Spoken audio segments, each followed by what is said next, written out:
And I think we're live. Yes, we are. Well, guys, we're streaming this right now on 12 separate channels. So whichever channel you're watching on, thank you. Welcome. Hit that like button. And I'll tell you what. So you know, the title of this video. Some people have their tabs open. I can hear people like listening to their audio and stuff. So just if you've got the tab open, just be sure to close it. You know, the title of this video is Fundraiser for Miriam Francis. The description of the video explains why we're doing the fundraiser. The ticker going across the bottom of the screen shows you how you can donate to Miriam. And how this came about was Poe decided he wanted to do this. And the rest of us were like, ain't no way we're letting Poe do that on his own. We gotta show up and we have to all help with this. So, you know, Poe, why don't you just say a few words on what the idea was and what made you want to do this? Absolutely. Howdy, everybody. Well, when I heard about what was going on with Miriam and the fact that she was wanting to get the DSR, she needed to raise money for it. I said, you know what? We've got a community here of people that we all show love and support for. It's going to be no problem getting this raised for Miriam. So down at the bottom, you see the link there to Miriam's PayPal. Type that in and let's make sure she gets that treatment she needs. Tonight is about a celebration. We're celebrating Miriam and how strong and how good a person she is. So we all came together because we're all family here and we wanted to show that support. So. Hey, Miriam, how are you? Look who we have, Rabbit. Hey, Rabbit. Hi, Rabbit. Oh my gosh. Hey, Rabbit. I'm a little bit nervous, but I'm so appreciative of all the support I've had. It's been crazy, like insane. I could not have imagined to have received this kind of support. And yeah, it's just incredible. If, you know, this is, going to give me the potential to get the treatment that I'm after sooner than if I was to do it on my own. And, you know, I'm just so appreciative. If the thing that I hope for is to just alleviate some of the pain and pressure that I carry with me in every day. It's in every waking moment, and it, you know, stops me from falling asleep at night. It's like a monkey on my back that is just this constant pressure. And if there's something that can alleviate that pressure for me, you know, that's something, you know, it can improve my life. I'm really hopeful to get that. And it's not to say that I couldn't save up that money on my own. It just would take me time to do it. And, you know, and this is going to give me the possibility to be able to achieve that sooner than on my own. And yeah, it would be amazing. So let me say, Miriam, if you go above your goals, my thoughts on it are every penny that comes in, if it's above what you need for that treatment, take that money, do something good for yourself. You've been living basically like a hostage over these memories. It's time to do something good for yourself. Treat yourself nicely. We're a community. We all want to show you love and support here, hon. So if you go well above it, take a nice vacation for as much as I care on it. I want you to be happy. Thank you. Yeah, that's amazing. Thanks so much. Yeah. I have two proposals. Well, first of all, I think people would appreciate knowing generally how much are we trying to raise. It's somewhere in the vicinity of $5,000 or $6,000. Is that right, Miriam? Okay, so the total amount is about $5,000 US. But so far have received in people who have contributed over the last couple of weeks, it's about 3,000 US. So I actually have about 2,000 US dollars because I have to convert it back. I'm getting the treatment here in Australia, so I'm obviously it's going to be in accordance with their fees. But and so yeah, I only have that amount left to raise, so that's pretty incredible. Yeah. Awesome. With all the people watching. And even though we have 9 people on screen, we're streaming to 12 channels. We have like 20, 30, 40 people who are going to participate, you know, coming on here. So you'll see people cycling in and cycling out. And we really just wanted to show how much support there is in the community, how many people are coming together for this. And like you said, it really is a celebration. Also, if you're watching, please, super chats and memberships are completely separate than actually donating for the cause that we are doing this stream for. So if you're donating to Miriam, please send it to the PayPal link below. If that is your intention, that's where it needs to go. Absolutely. I'm not looking for. Oh, and if anyone wants to say anything, just stick your finger up, because otherwise we're going to be trying to talk over each other. So just go like this and you know, yeah, that's all. Well, I think we need to start this off properly with a weather report from Chad. Oh, excellent, Bo. Yeah, let's get right to work, folks. A lot of work to do. 73 degrees in Clearwater, Florida. 0% precip, Po. The wind is at 5, and 84% humid, Po. There we go. Wow. Chef's kiss. Beautiful. It's Thank it's you. a hallmark of the lives with Chad. So, Sam, how about you? How you doing, bud? Pretty good. Yeah, chilling. So, how you feeling about tonight? Good. Yeah, I'm definitely very happy like that you guys are supporting her, and yeah, that's a big deal. So, Absolutely. thank you all. And Yeah, seriously. did everyone see that down at the that just popped up there? Amazing. I didn't That see was it. Clearwater George, was my amazing. buddy. Otherwise, his channel is surrounded by Scientology, and he will match. Well, here he is again, surrounded by Scientology. Clearwater George will match the first $500 donated. Here's the problem, George. The donations don't show up on the screen. Yeah. So, Miriam, let us know when that happens. I'll have to check. Just send that 500 in. Yeah. Right. Nice. It's gonna happen. So, all right. So Chad's going to step out for a little bit here, and we got somebody else who's wanting to jump in. Go ahead and get them in. Thank you, Chad. We'll see you back in a little bit here. Thanks, Po. All right, bud. Thank you, Hi, Chad. Thank you, Chad. All right. And here we go. Look who we've got. Hey. Ooh. Gotta get you set up right there. There we go. How you doing, He's got Mike? the red and Mike. blue lights. Look at that. Hey. Good to see you. I just finished over on my other stream where I had Jamie Mustard on, and we were talking about this procedure. And it was a good talk, and I kind of outed myself in terms of all of the shenanigans I got myself into in Afghanistan. So I made a good case for post-traumatic injury remediation, and I'm actually going to be getting the procedure myself in about 3 weeks. And Wow. for me, the actual donations occurred from a veterans charity.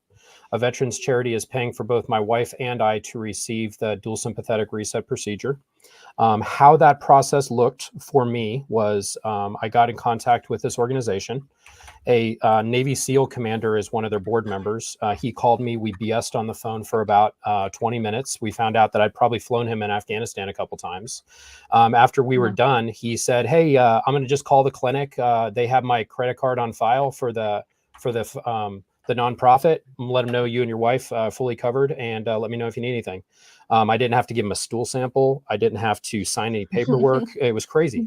So I felt very blessed to be able to do this, and I had the support I needed, and now we're going to provide that for Miriam as well. And the point of what my live was tonight was like, hey, I'm going to go and get this. And this is me before. And I talked about one of my shoot down incidents in Afghanistan and what that was like for me. And then I'm going to be able to share a little bit of that later, where I'm going to go back and actually like, hey, this is before the procedure, after the procedure. And this is, what it was like, how I feel differently and what it did for me, because between Scientology and the military, I got a little bit of scar tissue. So we're going to see what it does for me there. And I think us being able to provide some help with Miriam is all we should be doing.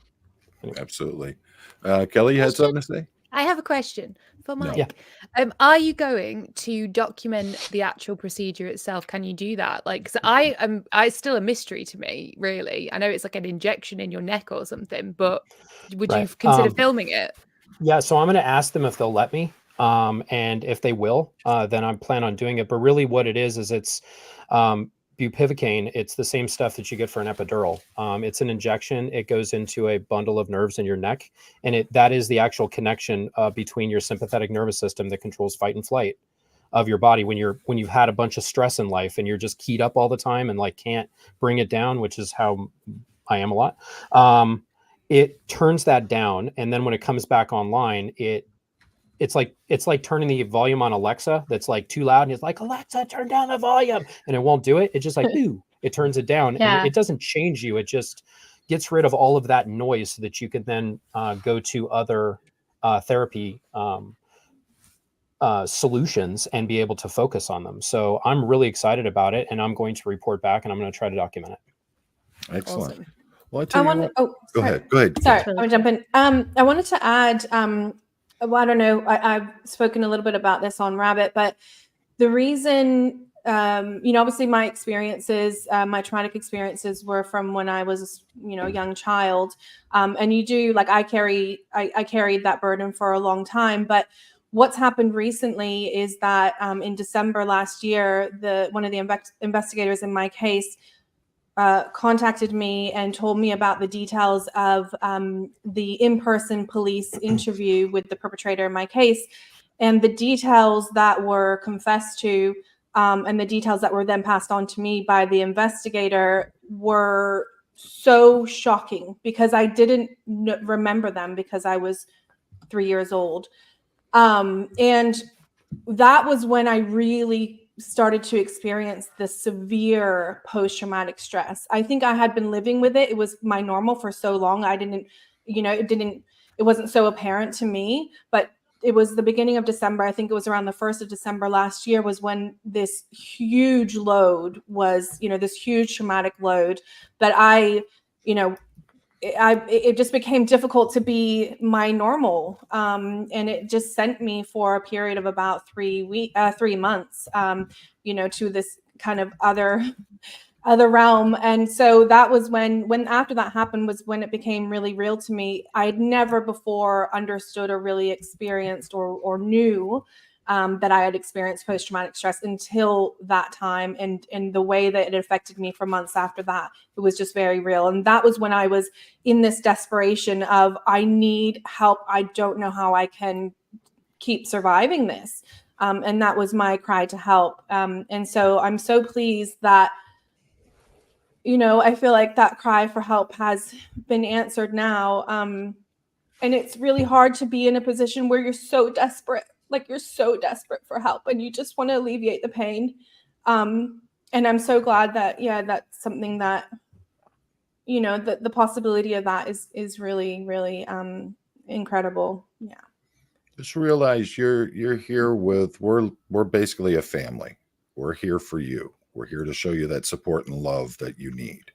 So anything you need, you just tell us. We're here for you. Thank you. Well, why don't we have everybody introduce themselves? I'm sure everybody knows me and Aaron, but what about that lady in between us? Hello, hi guys.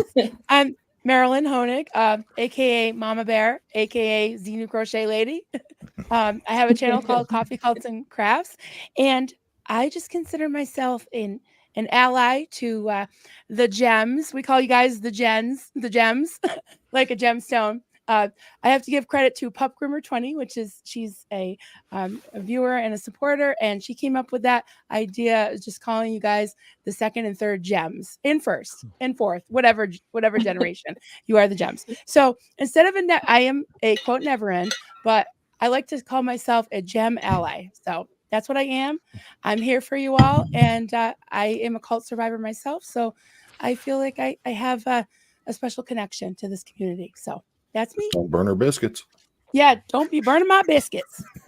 Can I just say one thing about Marilyn? Her support has been incredible, and her advocacy, just such a strong voice that has come forward, where you've stood up to bullies, you've defended me in ways, and I'm just really grateful for that. I watch your videos a lot, and I just really appreciate the voice that you've had coming from your own lived experiences and recognizing where advocacy is needed. I've appreciated you throwing your voice towards that. Yeah. Absolutely. It's my pleasure. You make me cry. Thank you. Oh, You're precious. who's this guy sitting in the car down there? Who are you? In the car? That's Sam. Sam. Sam, you want to introduce yourself? Hey, Sam. Yeah. Welcome to my office. No, just playing. Yeah, I'm Miriam's brother. So yeah, that's me. Love it. Joe, sweet, love it. And who's that young lady on the bottom? Miriam, I think. Go ahead. Go ahead, Sam. Oh no, I just think like kind of what you've been through and what you've done like recently has been a very big like show of courage, and I think it's doing good for a lot of people outside of just your own, circle of influence. I think it's having a positive impact. So thank you, Miriam. Appreciate that. Thank you, Sam. I really appreciate you saying that. Yeah, that's amazing. I'm always worried because there is collateral damage when I do speak out about things. And I am wary of, hurting other people. Sometimes the things that I need to talk about are incredibly uncomfortable. And I know that both Sam and Catherine have been affected by things I've spoken about publicly. So, maybe on an emotional level, but also in terms of the people that they're connected to in their lives, they've both been subjected to disconnection because of me speaking out publicly. So to have the two of them here today is, just still standing by me is just incredible. Yeah. Absolutely. Who's that guy? Can I say something too? Go right ahead. Isaac. Go ahead. I don't think my mic's working, huh? Oh, your mic's okay. on. It is. Okay, good. I just want to say Miriam and I grew up together. She's in my book. She's the only one who's in my book as a non-pseudonym because we both have supported each other through so much. Yes, you spoke out first and it was such a scary thing and I supported you, but I had to be secret about it. But my parents found out anyway through their OSA ways of the Sea Org, and my parents disconnected. But it would have happened regardless, right? Like there would have been some dumb reason and I would have lost my family. So like I feel so proud of you and that time to tell your story on Leah Remini's show. Like that was so hard to do. And I've respected you so much for it. And then on top of it, we've always been close, so close. But people don't know, like she read my book when it was like crap, like barf on words on a manuscript. And the amount of time she put into helping me write my book, and like your support for me, I never would have written this book without her support and encouraging me and telling me to do it. And like she made me be another voice also speaking out on the horrible stuff that Scientology has done. So like everybody, like give her help. Like she is such a good friend, such a good person. And on top of that, she still advocates for what's happening in Scientology and like, the Danny Masterson trial, like covering that, giving people that information they need to know really what was happening to these women who were being suppressed and told not to speak out and to report what had happened to them, like, and explain exactly what it is like in the Sea Org and in Scientology. Doing that in detail was, oh my gosh, so good. So like, I'm so glad all of you are putting this together for her, and I'm here for you always. Absolutely. Thank Once you, you let everybody Catherine. know who you are that doesn't know. Thank you. Oh, I'm sorry. I'm Catherine Spallino. I wrote the book, The Bad Cadet. So if you've seen that around, I grew up at the ranch, the Pack Ranch Cadet Org with Sam. Sam's also my book, but he's under a pseudonym. I could change it if you want, Sam, and you could have your real name. And Miriam, they're both in my book because I grew up with them. And yeah. Awesome. Yeah, so the three of us were born into the Sea organization. So our parents were in the Sea Org, and we were born into this child system where we had no rights. It's interesting to be in a position like where we never knew that we could ask for help for anything. So to be here today in a position where I'm asking for help is like, it's a really uncomfortable feeling, but it is pretty incredible. I think that it was like the strongest people survived and kind of lived to speak out and to try and give what they didn't have for themselves, try and give that to other people. And that's really what we're trying to do. And we do that through storytelling, whatever way that we can, whether that's through art or it could be through music, to represent that story and to, provide information to people. Excellent. Excellent. How about you, the little blonde lady down there in the corner? Who are you? Did you just call me blonde? Yeah, that's what you hair. look like Little. there. He's not talking about me. I'm not the blonde one. So. Not talking about me. Well, you're not My down in hair the is- corner. What and about Aaron? To be fair, Mike- it do look good. Auburn, Mike sir. would be the attractive brunette over in the middle. So We on the all right. know that Aaron is a natural ginger. We all know. Yeah. Well, I am too. So So tell us who you are, young lady. Yes, I am Kelly Copter. Hello.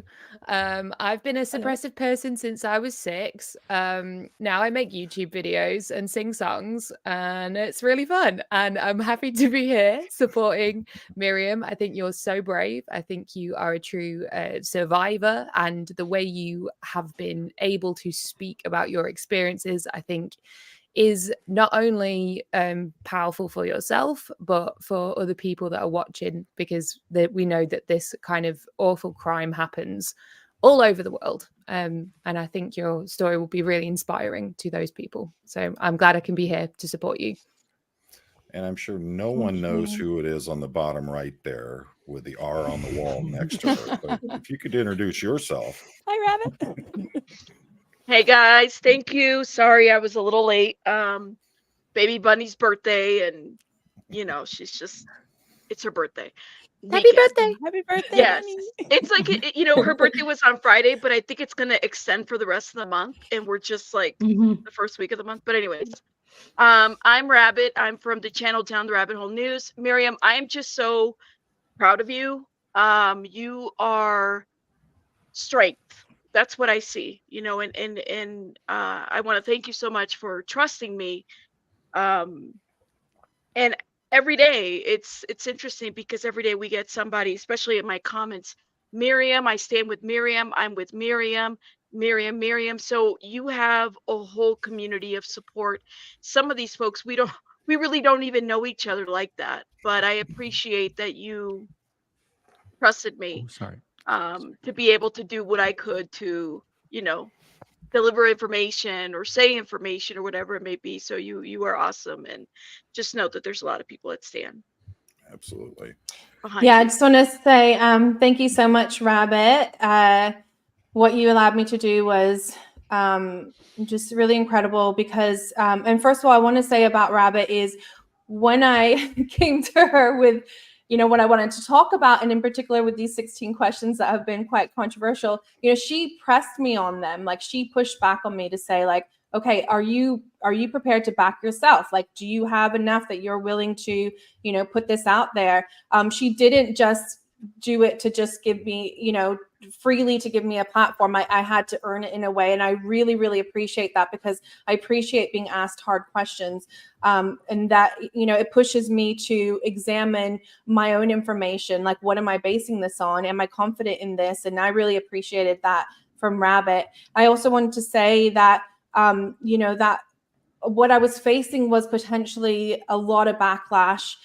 It was never going to stop me. I didn't realize ever that I was going to get the amount of support that I did get in the end. And I also wanted to say that when I first burst onto Rabbit's screen, I had so much emotion. I was experiencing betrayal because a person had perpetrated a lie against me for at least 6 years and saying that they didn't know anything about anything. And it turns out they knew a whole lot.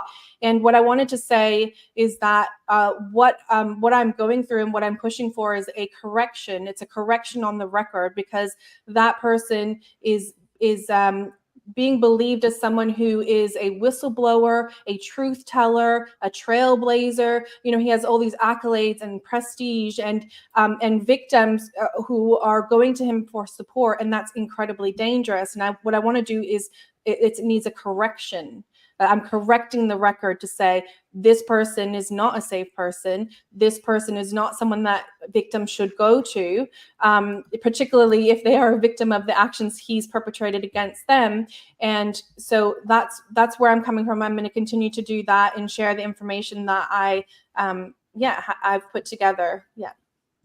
Okay. Well, This is such an amazing group. Let me just say that you guys are so awesome. So thank you so much for letting me be part of this. Thank you so much. We love you too, Rabbit. We love you too. Thank you guys for Amazing, inviting me Rabbit. on. I'm so glad you're getting support. I'm gonna leave because I know other people have to come on. yeah, we're just Bye. getting ready. I'm going to pull some That's of this out. okay. I'm going to turn this over to I'm gonna Aaron. I'm gonna So, couch- Do we Marilyn, need you're to gonna do what? the back out? What are we doing? Are we doing the rotation? Yeah, we're going Are to we rotate jumping out? some more folks, and Okay. I'm going to step out as well. Hi, Aaron, you're everybody. going to take over. So, What? Leave Good luck. My pearl. See you later. Bye. Where's Aaron? He should be. He left. Someone He left. keeps in there, Aaron. messing I'm with the stepping buzz, out. We man. got some more What's folks coming in. happening? Well, Aaron, yours. we got a real shady one coming in now. What? Zach. Who is that sitting there? Oh my Hey, gosh. Zach. Who kicked everyone out? Oh, Natalie. Hi. Uh-oh. Look at this one. Whoa. You're wearing SP Jamie. Goldenrod. Hey. Hi, Jamie. Hey, good to see you all. And then some people I don't know. Natalie, nice to meet you. Dylan. Yeah. Hey, And I'm going to Dylan. back on out. We'll Ooh, bring one more in. Sterling. Hey, Sterling. Hey, Sterling Miriam, Beefcake how are you? Tompkins. Oh, hey, Marissa. There's a lot of people in this party. Marisa. Hey, Marissa. Muy spicy. Hi. Oh, wow. I'm already in. By the way, friends don't Welcome. let friends not plug in their microphones. Jamie Mustard, you might want to check yours. Unmute Jamie. No, can't hear We you. can't hear you. Hey, Rabbit, how you doing? Thank you. Zach, nice There to we meet go. you. And you as well. Natalie, Thanks for nice to meet you.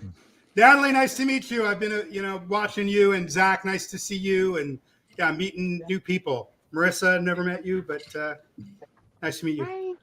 You as So, well. guys, I was paying Oh, it's attention Reese. to the live chat the whole time. I have no idea how Reese. Poe was guiding this thing. I've been put in the driver's seat. It's totally not fair. So, how was he deciding whose turn it was to speak? Hi, Reese. Hey, brother. How Good you doing? evening, everybody. Yep. Real good. I feel like we should only have 9 on at a time. Yeah, I kind of agree with that. Hi, I can Dylan. leave. All right, Reese, you're on the bench. I can drop. Oh, all right, Rabbit, you're on the bench. Okay. Boom. Actually, I'm going Thank- by Wait. the itinerary that Mike gave me. Okay, you're just following orders. I understand. Yep. A good soldier. That's all I'm doing. So, All right, I'm all stepping. right. Okay, good. And then I'm going to Yes, click it's and good. drag. Boom. That looks great. Yay. When All right. Anyway, hey Zach, you want to say a few words? Yeah. Thanks everybody for being here, and thank you for letting me come and hang out with you guys tonight. And I also want a huge appreciation to the moderators. A lot of us share moderators, and I know they're working incredibly hard at this point, juggling 47 different streams. So, but we're all here to take care of Miriam. And as Poe said earlier, if there's anything that we in the community can do to help you, there's a whole bunch of people I got to do is reach out. We'll take care of you. Oh, amazing. Thank you so much. Natalie, I have lost track. Did you already say a few words, Natalie? No. Hello, everybody. I'm Natalie. Some of you I haven't had the opportunity to meet yet. It's fabulous. Miriam, I haven't met you yet. I just want to say that I admire so much your courage and your strength and your ability to just seek justice and mostly just be persistent. Well done. I really admire that about you. And I'm so happy to be here. Thank you so much. Yeah, it's amazing. All right, Reese, you're in. Well, I wanted to say hi to Natalie too. Hey, Natalie. I haven't met you yet, like actually looking at each other. Good to meet you. Miriam, hello. We have messaged back and forth a little bit, and you and I are doing something this Saturday. By the way, everybody, I'm Reese. My channel is called Relatable Reese. And I feel particularly close to you, even though we don't know each other. I don't want to take up all the time here, but I've only been out of Scientology 1 year.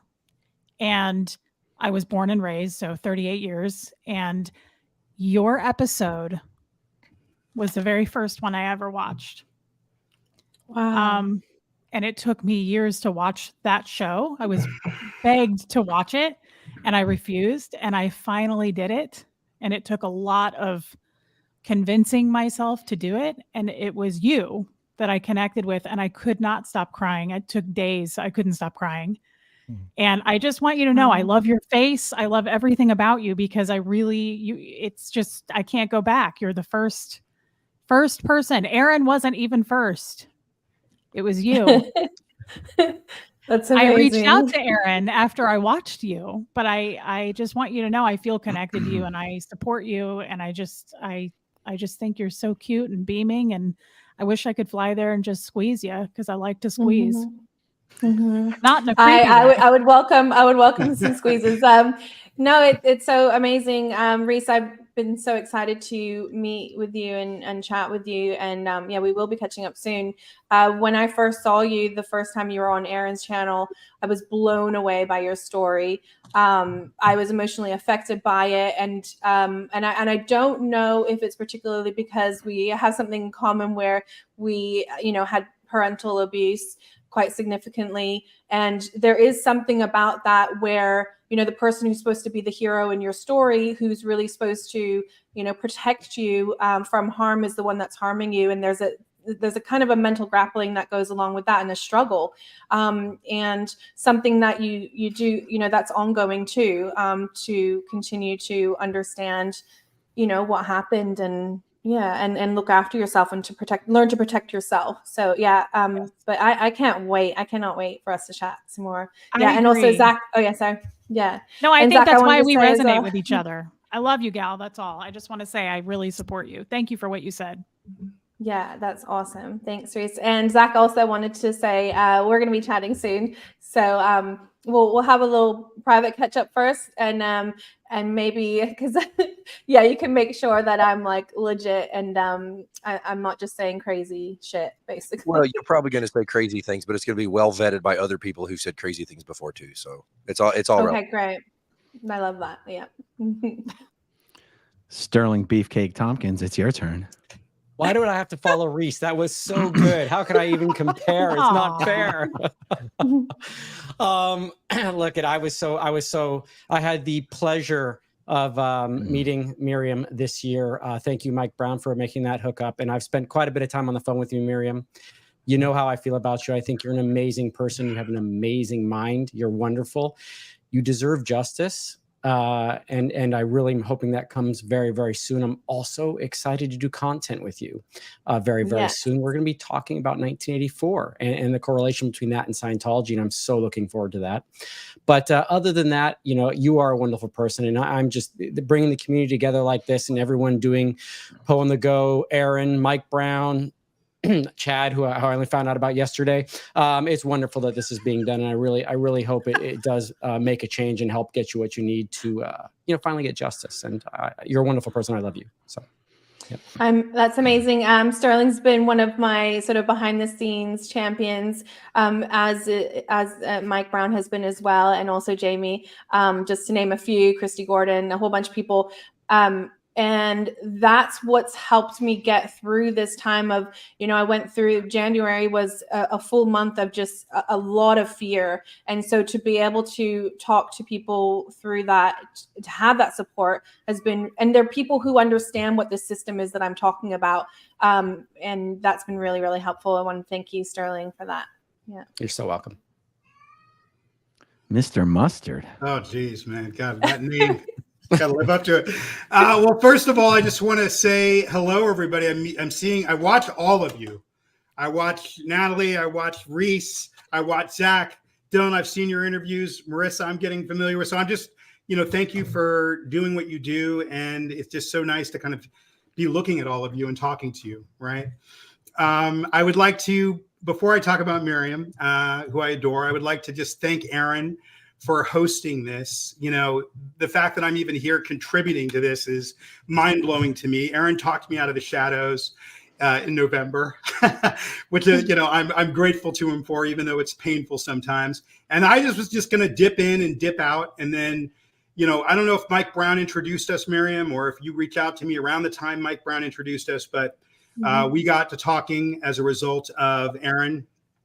And when I heard your story, I don't know. It just created a shift in me where I went, I'm going to keep going.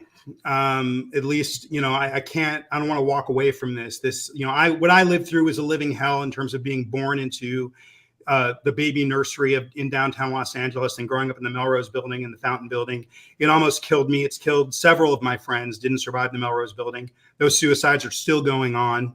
And when I met you and you were still alive, and I felt like you'd been through something worse than me, I just felt so embarrassed by what I'd been through. I don't feel like I met people that had been through worse than me that were doing very well, or even as bad as me. And I just didn't want to be reminded of it. And when I met you and I saw how radiant and kind of alive. I mean, you're a mom and you're successful at your work and in business, and like you're not just you're not just alive, you're living in a radiant and beautiful and astonishing way. I've harassed your children on WhatsApp calls. I call them the convicts. The convicts, Nick and Kiara. So yeah, you're just an inspiration to me, and it's kept me kind of going. And I've talked more and more to the people involved that I've been watching for a long, long time. And it's been I found catharsis in seeing all of you and knowing all of you. So thank you, Miriam, for being who you are. Something that I've really learned through this sort of recent journey and our conversations, Jamie, and also seeing you in the lives that you've done. First, it was with Aaron, and then it was with Andrew Gold, and that second conversation. I mean, I was blown away by the story, that you told on Aaron's channel. But the Andrew Gold one, there was a couple of things that you said that really struck me as so truthful. There's something about truth that it cuts to the bone. It's like, I don't know, there's an impact that it has. And that was, when you spoke particularly about the narcissism of your mother, and because I had met your mother back when I was a kid, when I was inside that organization, and I knew what you were saying was true. The way that you described her were the things that I saw in this person. And there's something about, as I said, there's something about truth that is just inescapable. You cannot hide from it. So when I saw you saying things, and that was just one of the things that you said that struck me, but there was a number of things that struck me. And I thought, okay, well, this person is someone that tells the truth. And that's a person that I'm going to trust. And that's really what I've learned. The importance of telling truth. You're going to cut through anything. And I hope that that's what I continue to do. Yeah. Well, that's what I will be continuing to do. But I recognize the importance of it. Yeah. I do. I mean, one thing that you and Aaron have in common, I'll just say this, is like sometimes you and Aaron will say something or I'll do something and I'll go, what are they doing? That makes no sense. And I don't believe it. And then a month later, I'm like, oh my God, they saw it when I didn't see it, And so I just, I think that you're spot on in terms of, I heard you earlier, I was backstage, when you were talking about Australian Santa Claus. And, we're partly here because of him. I hate to say it, but, the DSR would have sailed right through. Aaron wanted to approve it. Claire said she would approve it. But because you got locked into this thing with Papa Smurf, Australian Papa Smurf, or Santa Claus, whatever you want to call him, it just stood there on and on and on. And I didn't really quite see it. Like took me a minute to see it, but I've gotten there. I know what that is. It's not about helping people. It's about it's about the prestige that you get. I think you've even said this to me, from looking like you're helping people. Okay? And there's no way, I'm just going to say this for the record because we're on here. First of all, go subscribe to Miriam Francis. Please go to her channel. We want to get her over 10,000 subs, and she's over 4,000. We want to get her over 10,000 in the next week. Please, she's got a lot to say. Please sub to Miriam Francis. Hopefully Aaron can show her her channel.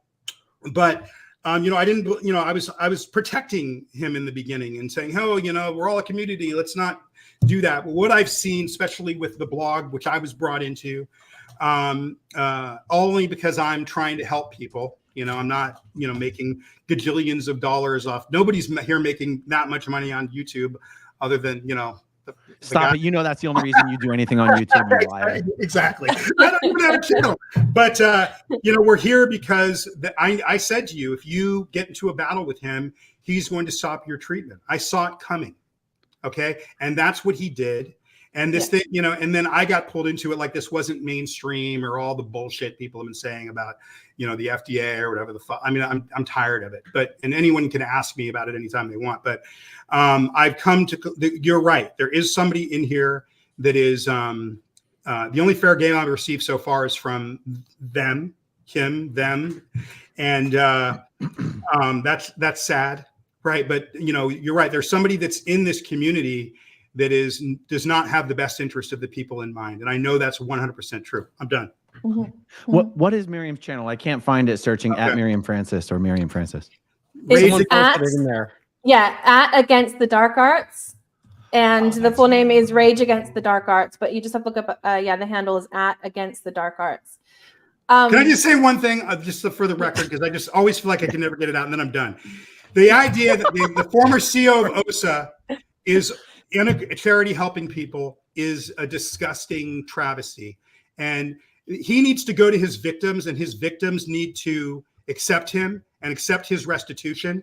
And until that happens, he needs to be away from any and all victims, period. Whistleblowing is an event. It's not a career. This guy's made a career out of it. He's accused me of making money. So I'm going to respond to that right now as I endorse you. Okay. This guy wrote a book. This guy made a salary. I mean, Aaron doesn't want people to know this maybe, but Aaron paid him to be on the show when he didn't get paid in the beginning. A lot of money, tens of thousands of dollars. Okay. And then he got a salary on that show. He sold a lot of books, and he's become a celebrity off of our stories, off of not mine, because I've been hiding, but off of the victim stories. And it's absolutely abhorrent. And here we are because he retaliated you by doxing you with that stupid blog. And then, and then not all he had to do was sail the treatment through and say, sorry, Miriam, let's chat. Like the amount of times that, anyway, you know where my heart is. You inspire me every single day. You're one of the strongest, most inspirational human beings I've ever met. And I thank you. And I feel honored to be someone that's in your life. Thank you. Thank you so much, Jamie. I wanted to say a few things on that. First of all, in terms of the fair game, I was never fair gamed by Scientology. After I did the aftermath, they never fair gamed me. And they included statements to production in admitting that they knew about the abuse that I had experienced. They never fair gamed me. The only fair game experience that I have had has been recently from Mike Rinder. Mike Rinder is the only person who has fair gamed me. Okay, so that is the insanity of it. Mike Rinder has been able to pave a way for himself when in the last 15 years, and others have done this for him in whitewashing his history, whitewashing his crimes, and fair gaming any critics that he has had. And now I am one of them. The only fair gaming that I've experienced is just recently, which was done by Mike Rinder. Now, when we want to talk about retaliation, so the retaliation that I experienced, I believed it to be happening in relation to me seeking, the approval of these funds with the Aftermath Foundation. I believe that Mike Rinder was retaliating against me behind the scenes in preventing me from getting this treatment or obtaining the funds for this treatment. And what I saw publicly when he put my my LAPD police report online was evidence of that, because he must have been doing something privately to get to a point to where he did that publicly, and then that was okay. No one in the Aftermath Foundation has said anything about that being wrong, and it's a criminal act, and that caused me to suffer greatly, psychologically and emotionally. The good news is, Miriam, this is 1,000 times bigger because of what he did. And Aaron's hosting this. It's 1,000 times bigger, and you're going to go get the treatment, come back and talk about it. And so many more people are going to be helped because in his ridiculousness, he made this thing way more bigger and way more widespread than it should be. And as Steve Hassan says, living well is the best revenge. Yeah.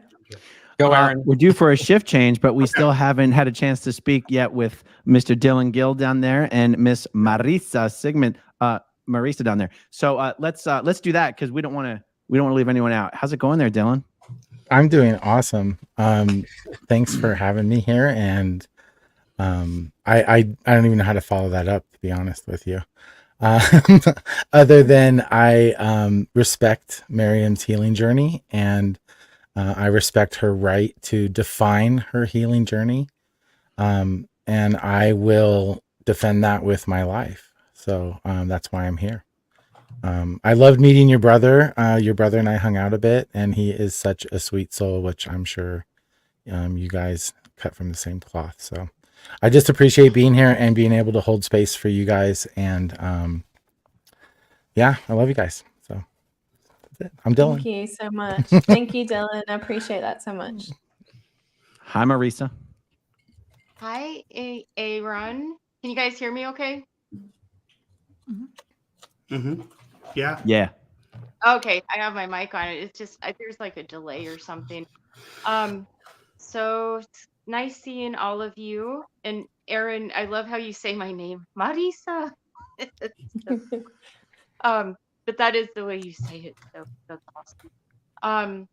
And Jamie, I just want to say thank you, because the way you describe is just spot on. When I listen to your videos and how you describe what's been happening with us and what you want, unfortunately, we have kind of been used as stage props by people. And I'm kind of like yourself. I don't like using labels. I say all the time, I hate saying never ends. I hate saying second. It just feels weird to me, but like that's what everyone knows. So I feel like I'm stuck by it. But you know, I do remember watching Miriam for the very first time on the after show years ago. Her, I met her twice. As you all know, she's like a little world traveler. But Miriam, your story really touched me, and I just know I've seen you kind of grow and become stronger, and you really are like a force. You're like a powerhouse, like a force to be reckoned with. I would not be on your bad side. That's all I know. But that's Yeah. you know, I mean that in a good way. The things that you are doing are kind of helping all of us in the long run. And the truth is, the fight against Scientology is not so that people like, I don't know, Mike Render or whoever it is can continue believing in L. Ron Hubbard, not David Miscavige, but L. Ron Hubbard, which that's kind of been a large part of what's been going on, unfortunately. The fight against Scientology is where people don't have a say, like minors and underage children.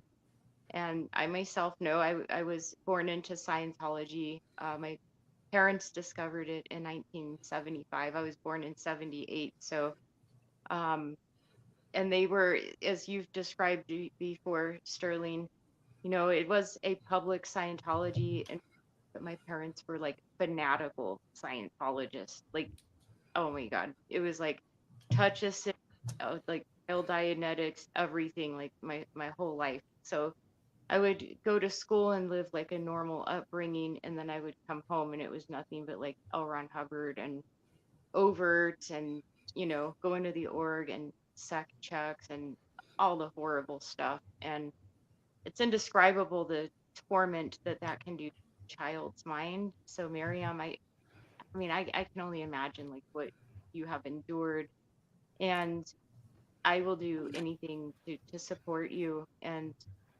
I just love what you're leading. You know, you're a warrior and you're a very brave woman, and I respect that. You're a true inspiration. So I am here to help your cause, and to help all of you if anyone ever needed. Thank you so much, and I appreciate your strong voice. You and I spoke early on in, you know, after the my episode had aired, or the season had aired that I was in of the Aftermath, and you know, I think you recognize that fighter spirit in one another. And that was definitely what I recognized in you early on. And so I think it's amazing. You also have your YouTube channel that you've been doing for a little while, and I've been watching your videos, and it's so great to have your voice here in this space too. It's amazing. Awesome, guys. Poe, I hope you're ready to help me with this shift change, because I'm not sure I know how to do it. Miriam? We have, I think, just one more shift change to go here. Thank you Bye, all. Miriam. Great to see you all. So Great to see you, Miriam. Bye. Bye. Love support. And just while we're doing this little shift change here, guys, this is Miriam's YouTube channel. I got to say, I kind of love that title. Excellent. I'm going to start backing everybody out except for Aaron, Miriam, and myself. And we're going to start bringing in the next batch. So the name of my YouTube channel is kind of a bit of a combination between Defense Against the Dark Arts from Harry Potter, which I loved. I was reading the Harry Potter books when I was a teenager inside the organization. And, you know, there's so many, you know, analogies that you can be made in Harry Potter terms. It's a really fantastic kind of book to kind of juxtapose it and the story of it. And also, you know, Rage Against the Machine, which a particular song, Rage Against the Machine, I remember that was just an anthem when I was like between 16, 17 years old, when I was just, you know, all I wanted to do was leave this organization. And when that would come on the radio, because K-Rock used to play it, and you just like blare it from your dorm, It was Killing in the Name of, and I didn't really understand the lyrics, but it definitely spoke to what I was experiencing. Yeah. And well, it's a great name for a channel. I absolutely love it. All right, who's the next shift we got here, Poe? Oh no, what are we, you know who what are it we is. working with? Oh no!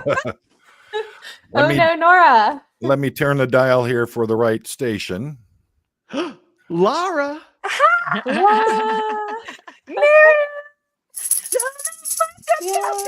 a Hide your strong kids. gale coming in. It's crazy, Laura. This is the first time. Hey, Liz. This is the first time that we've been on the screen together. But Laura and I have known each other for quite a long time. She's also a little baby cadet, like I was too. And you know, we sort of, there was like a fork in the road, and she had a different, you know, went to a different location than I, which was at the Inn Ranch. But wow, Laura is incredible. The journey that you've had, you know, just the way that you're speaking out, it's so just brave. It's just really brave. You're out there. I love watching what you're doing. It's incredible. It just is amazing. Yeah. Okay, well, now that I'm already talking to you directly, I am the same for you, Miriam. There were so many, like, I'm sure you had, oh, I should be sharing this to my audience. No? Oh, well, too late. No, you can't. We're already maxed out. It says I can do it, but I'm not going to do it. Then Since do Aaron's it. the boss, then Aaron's the boss. Do it. Aaron's Do the it. boss. So, but Miriam, we've gone through ups and downs emotionally, just even experiencing how we should be talking about this, like even Right. on the live YouTubes and what kids. And I know that we had a message, you know, conversation where I sort of, I was rejecting everybody. I was like, fuck everybody. I'm going to do it my way because nothing else has helped. Like but only little things have helped here and there. But like, I'm just going to make this short. When even though we had our disagreements on some ways of like how we should be talking about the cadets that aren't speaking out and the people, the point is like in the end of this was all part of our growing thing and like of saying things and feeling ways that were uncomfortable. And also on top of that, you having somebody who you're supposed to be thinking is going to be supporting and helping you and giving you information that has the information. And we all know that. And they weren't. And for me to see that and to step back and think for everybody, like we're doing this, Miriam, not just for me and you, but because we're the only ones out of the little cadets here that are speaking out, like that we're at the cadet org. So it didn't matter if you disagreed with me or I disagreed with you or in any situations, my love and support for you has always been there. And then to find all of this out, it just makes it even more open and more stronger for other cadets that have gone through the same thing, that are going through the same thing, wondering, why can't I get information about certain things, about my own personal family and abuse? And when you have, so it's so amazing, Miriam, really to know more things than people on this whole board do about you. Like, just with your own personal friendships and everything, the struggle and the manipulation on all levels, and to see you being a child and cadet, to have this strength, it gives me more power to wonder why the fuck my own fucking father isn't looking at me when I'm yelling his name out, when your own father destroyed the crap out of your future life. So it gives me more courage and strength to be like, even if my father came out or is ignoring me, it is unacceptable that people and parents in the Sea Org get away with this shit all the fucking time. And then you have people that are supposed to be part of SPTV community and like holding back half truths and lies that would literally open the fucking gate on this so we could stop suffering. So when I go out there, and yes, my father doesn't look at me and do all this, what makes me more angry is that they hide somebody like your father or people like our parents that have done shit that don't give a fucking ounce, and they can just go get auditing or a sec check to get rid of their fucking crimes. So you are amazing. I'm so proud of you. And Laura, you I give me think more courage and strength every time I go out and protest. Yeah, absolutely. And I think what is like just sort of really resonating is like what you said about when someone has the power to help somebody else, they can alleviate someone else's suffering. Why not do it? Isn't that what we're all about? To alleviate the suffering of others, and most importantly, the people who experience that suffering as children who are still carrying that burden today. If there is any opportunity to do that, then we must do it, even if it's uncomfortable. And I really appreciate your voice and your strength. And I know it kind of sounds like cliche words, but when you're out there and you're yelling out in front of, the buildings that I grew up in and around, my heart soars and I feel so empowered by your bravery. I think it's amazing. That's why we do it. I don't just do it for my family and my dad. This is literally hell for all of us. Like even the people that have never been in, so to speak. Like it's been hell. It's been fucking hell. And we're never going to forget about it. Yeah, absolutely. Thank you. Love Laura. you so much. And you know what, guys, everybody remember, donate to Miriam's PayPal directly. Go to her PayPal, donate. I want Miriam to have way too much money. I want that to be a problem. Let it be the fucking one problem she has, okay? Thank you. Liz, Gail, how are you doing? Hi, I'm well. How's everybody here? Good. Going well. Oh, wow. Yeah. I'm really honored to be here too. Miriam, I think our journey started, our paths crossed at the Aftermath show, and we both shared on the same season close to each other and both kind of went through the nerve wrack of filming and then not knowing what they were going to do and then fallout from that. And so I can only say the same as Lara, that watching all that time, you've just been fighting and persisting and keeping up with it for all the children. So I'm really happy to be here and support you. Thank you so much, Liz. And I want to highlight, Liz created an incredible list of children who have spoken out, children who, grew up, then spoke out, who were in Scientology, and also those who did not make it. The list was shown on the weekend of protesting that was taken outside of the front of Celebrity Center and laid out by a number of the people here. Actually, everyone here was there. I was not. I was in Australia. I still am, but incredible, you guys. Your name was on it. You were there. You were there. I was thinking of you. I read your name and I was like, Miriam. Yeah. You know what was amazing, and Laura spoke about this in her speech, is like when you see the names, it does something to you. It does something to you because it's truth, and and all these memories flash back of their faces, and you realize, yeah, it just reminds you, okay, I'm on the right path here. I must be doing the right thing to so I wanted to say with Liz has a website now with these lists and the list, and these names are adding up, and please go and have a look at it. What's the name of that website, Liz? The easiest way to get there is just liz-gale.com will take you to where you need to be to submit a name.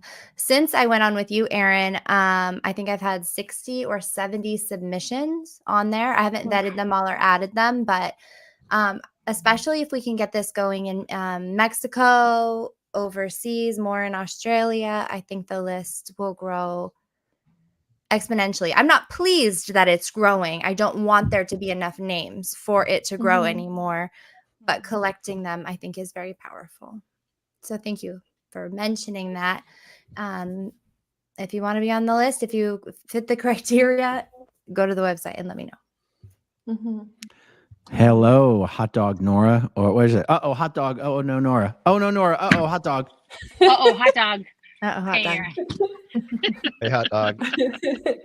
I'm literally in a car, guys, just being driven around like a princess right now. So, but listen, I wasn't gonna miss being here for Miriam, no matter where I am. So, I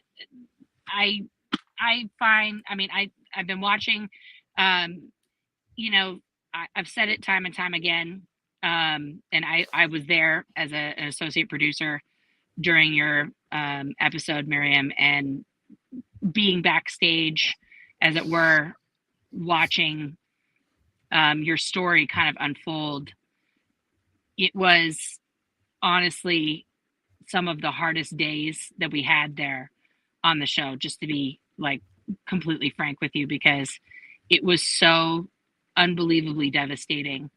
And for me to not be able to just like go and turn into a real life, like vengeance, punisher type person and seek justice for you at that moment was really difficult, because it's just, I can't fathom a world where anyone could not want you.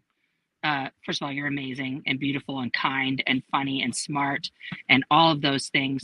But just that any child who endured that and survived to tell the tale, that we would not all be marching in every street available to get justice for you, doesn't make any sense to me.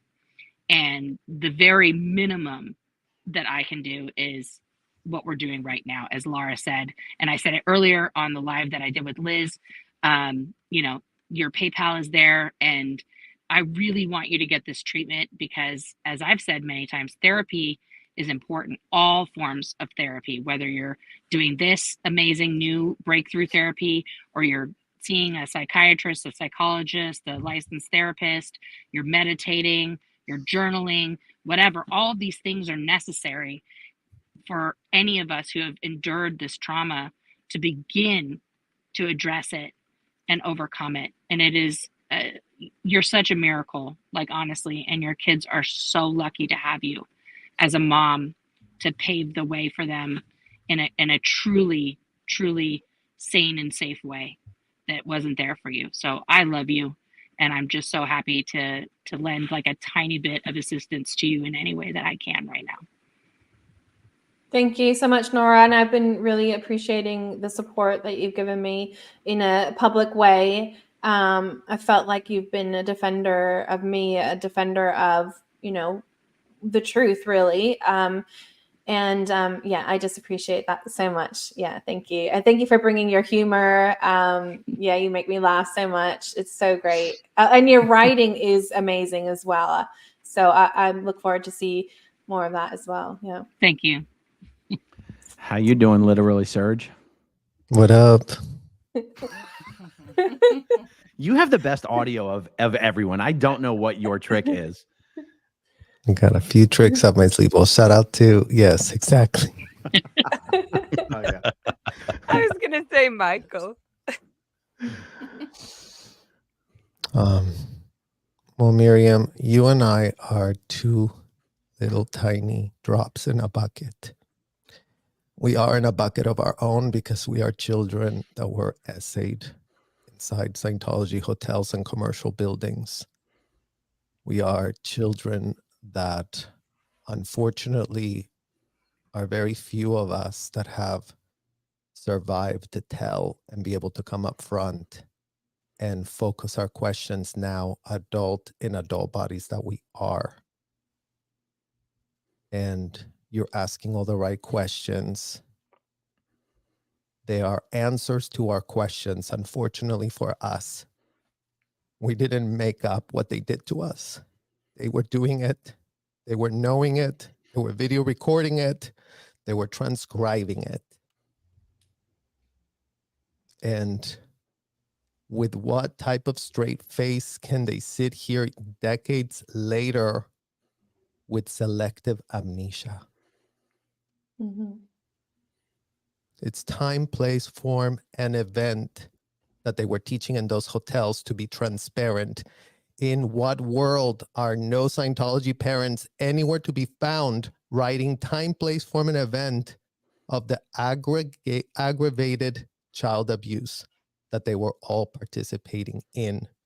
It wasn't just your parents. It was my parents. It was Liz's parents. It was Aaron's parents. It was Liz Ferris's parents. It was Christy's parents. It was all parents. There is not a set of parents that weren't complicit, that weren't in on this adult game that we were all exposed to.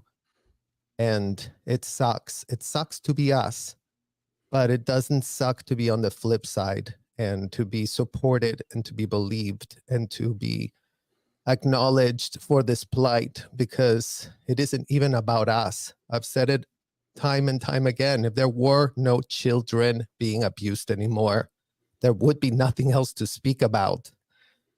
So thank you for bringing this to the forefront, and I hope you get answers. And I will continue fighting until you get answers. Thank you, Serge. Thank you so much.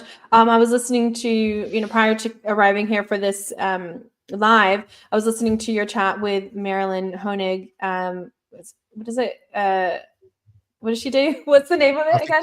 Colts. Yeah, Coffee and Colts. Yeah, Coffee and Colts. Is it Coffee and Colts? Coffee, crafts, and Colts. There you go. I knew there was crafts in there. Okay, Coffee, crafts, and Colts.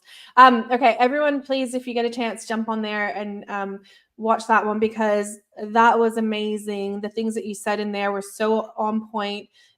There's so much truth, so many things to think about and consider, the impacts. Yeah, absolutely. So I really encourage everyone to listen to that. I'm hoping to do a chat with Serge at some point soon. We've got something coming up, and we're going to dive a little bit deeper into, what are the impacts. I want to talk about the experiences that we had, but then also, as Serge pointed out, to broaden that out to what the kids are still experiencing. I mean, one of the amazing things that you pointed out in that live was the fact that all these children are going to Scientology approved doctors. Like, so where is the mandatory reporting? The children are never going to get that. They're never the mandatory reporting, which is mandated, afforded to so yeah, there you go. Mandated reporting that's afforded to every other child in the United States is not being afforded to children in cults, particularly in Scientology, where the same doctors are used over and over to, that are never going to raise a flag. They're never going to report abuse.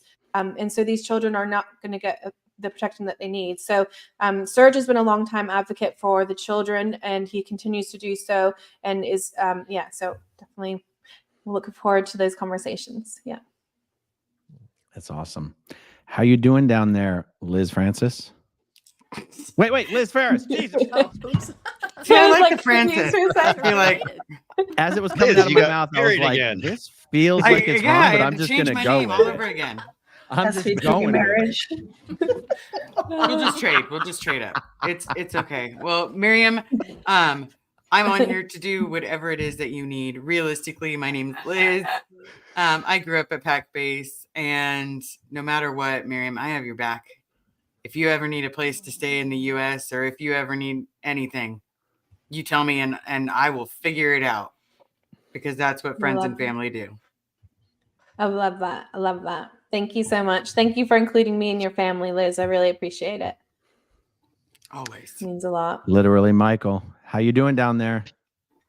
I am doing well. Hello, everyone. And, Miriam, we haven't had a chance to really visit or hang out, talk, but, everything here from all these guys on the chat. It's just, to see the love and support. You guys have a family. You guys have this incredible family with each other, and you get to hold each other's hands. It's like, I've got to meet each and every one person almost on this live here, and all the ones that were previous. And it's just like, for me, I, never was in the cult myself. I'm Serge's husband. And it's just to see the disgrace behind the scenes and to see the abuse behind the scenes from not just one of you, but from all of you. You've all gone through it, and it's just horrifying. And so it's just, the list when we were out there and seeing that name of the people, and I can't believe how much it's grown, but I'm not surprised that it's growing, and it's going to continue to grow, because there's so many children, or so many, second gens, third gens that are out there, fourth gens that didn't have a voice. We're afraid to have a voice. And what you guys are doing right now is you guys are showing that you guys have a voice. You get to stand up for yourself. You get to start to build a foundation underneath your own feet. That is your foundation and no one else's. And you have a family all around you, and you have people that you can reach out to at any moment. I mean, it's so beautiful just to see the expansion of what's been going on since I've met Serge. I knew of Scientology. I walked in there one day. I took their test. I just got the feeling like this was no good. And I turned around and I walked out. And it's just, and it was kind of like, and it's shocking for me to see how many people today still don't know much about Scientology and what's going on behind the closed doors. You know, it's daily that we start talking about it with new people or our friends, and they're like, what? Scientology? What? They did what? No, you know, and it's just like, it's frightening to see what a masquerade they put on for the rest of the world. And so, and, you know, I'm going to say it, you know, this Mike Render guy, you know, Aaron, we were down in Clearwater. Aaron was introducing Serge to Mike for the first time. And he was just, once again, it's like I walked into Scientology, I walked out. I walked in to see, you know, meet with Mike, and Mike, his personality, it wasn't there. It was such a disgrace for me. He was more concerned about his damn bobblehead than he was about meeting Serge. He never once said really hi to me. And then when we were on the aftermath, prior to that, when Serge was there, I saw him and I kept seeing Leah bouncing around trying to back him up because it sounded like he was more, protecting Scientology than he was there for the advocacy of the kids, everyone that's been abused and all that. And it was just horrifying to see. It was ridiculous to see, and it's funny because I always, I could like really dive into like their relationship, Leah and Mike's, and it just kills me. And I'm just being a good person right now and I'm here to support you. You know that you've got these beautiful people, Laura, Liz, Nora, Christy, Liz again. And it's just like what I've seen. And Mr. Aaron, thank you so much the other day. It was such a surprise to see your live about Serge. I mean, it was just, you were like so spot on.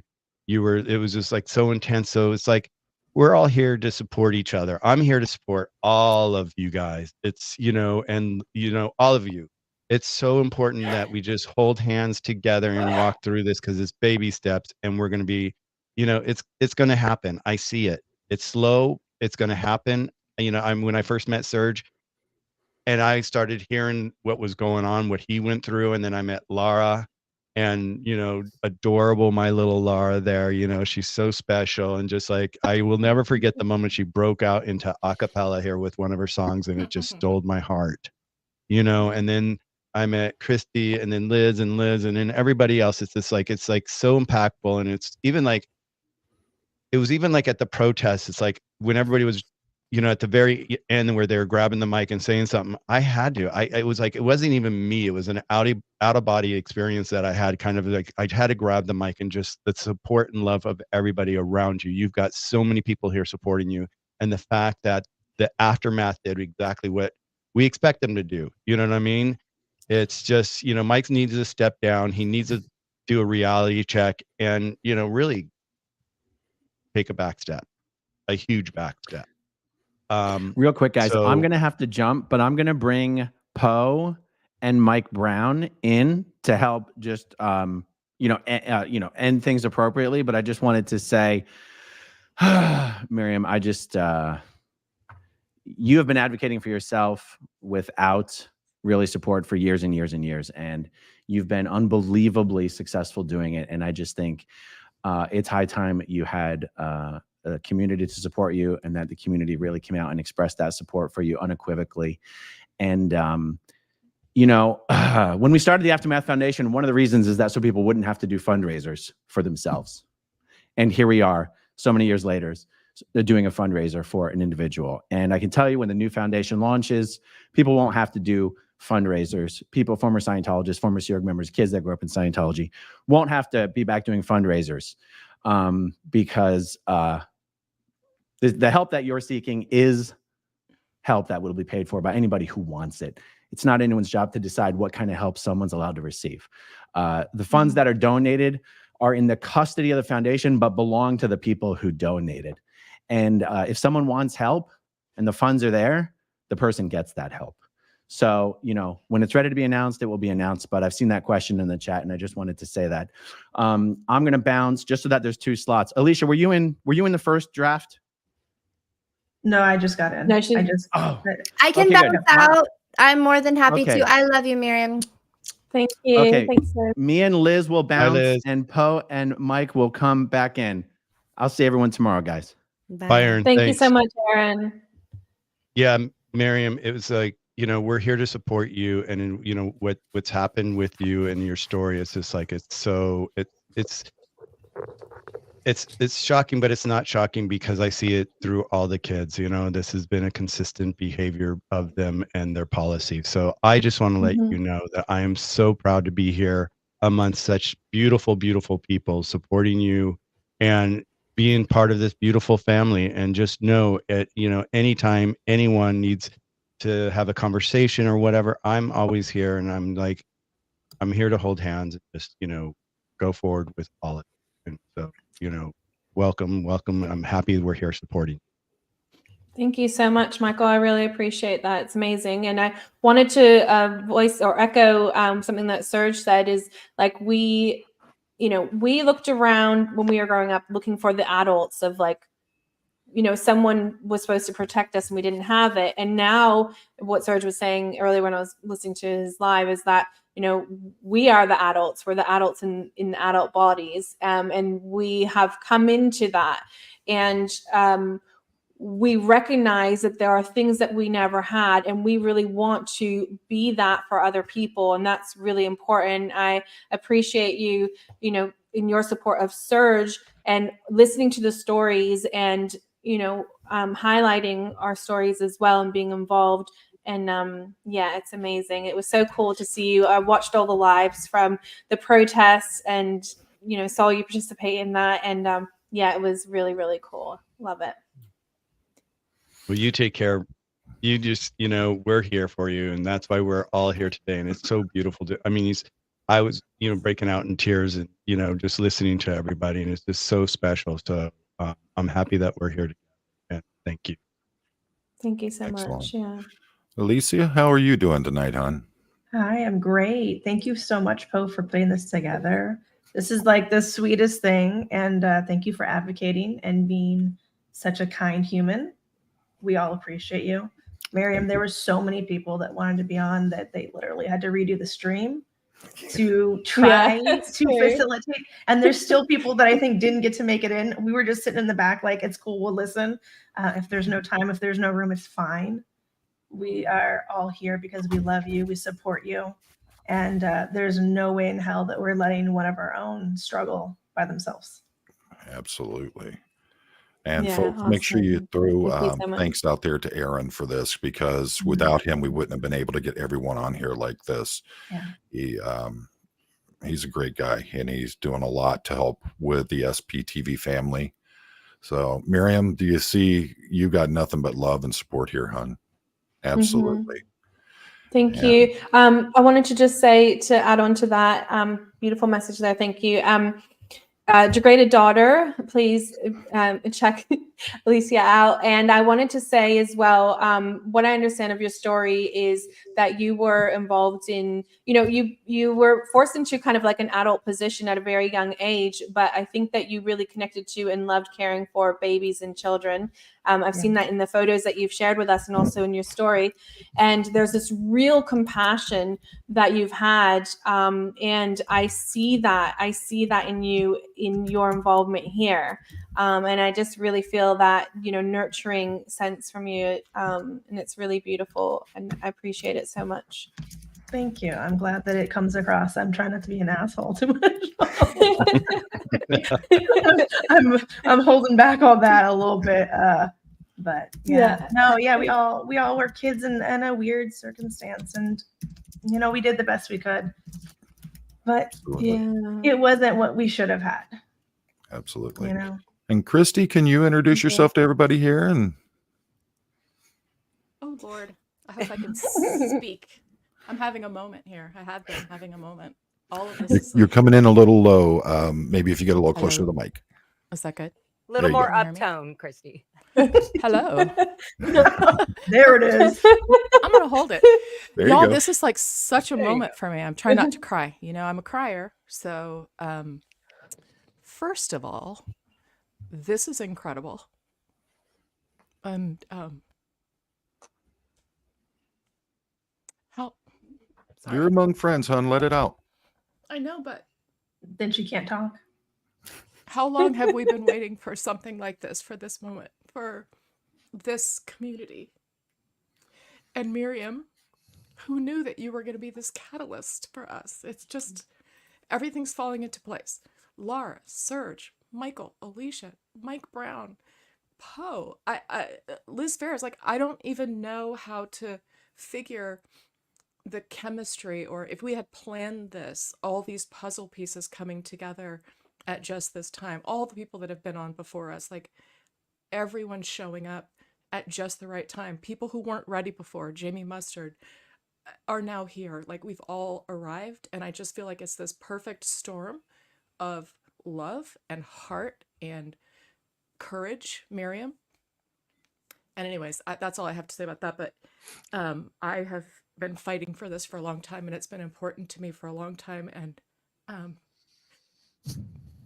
it's almost painful to watch it happening. But anyway, I love you, all of you, and Miriam. Oh, you're gonna make me cry. I'm We sorry. love you, Christine.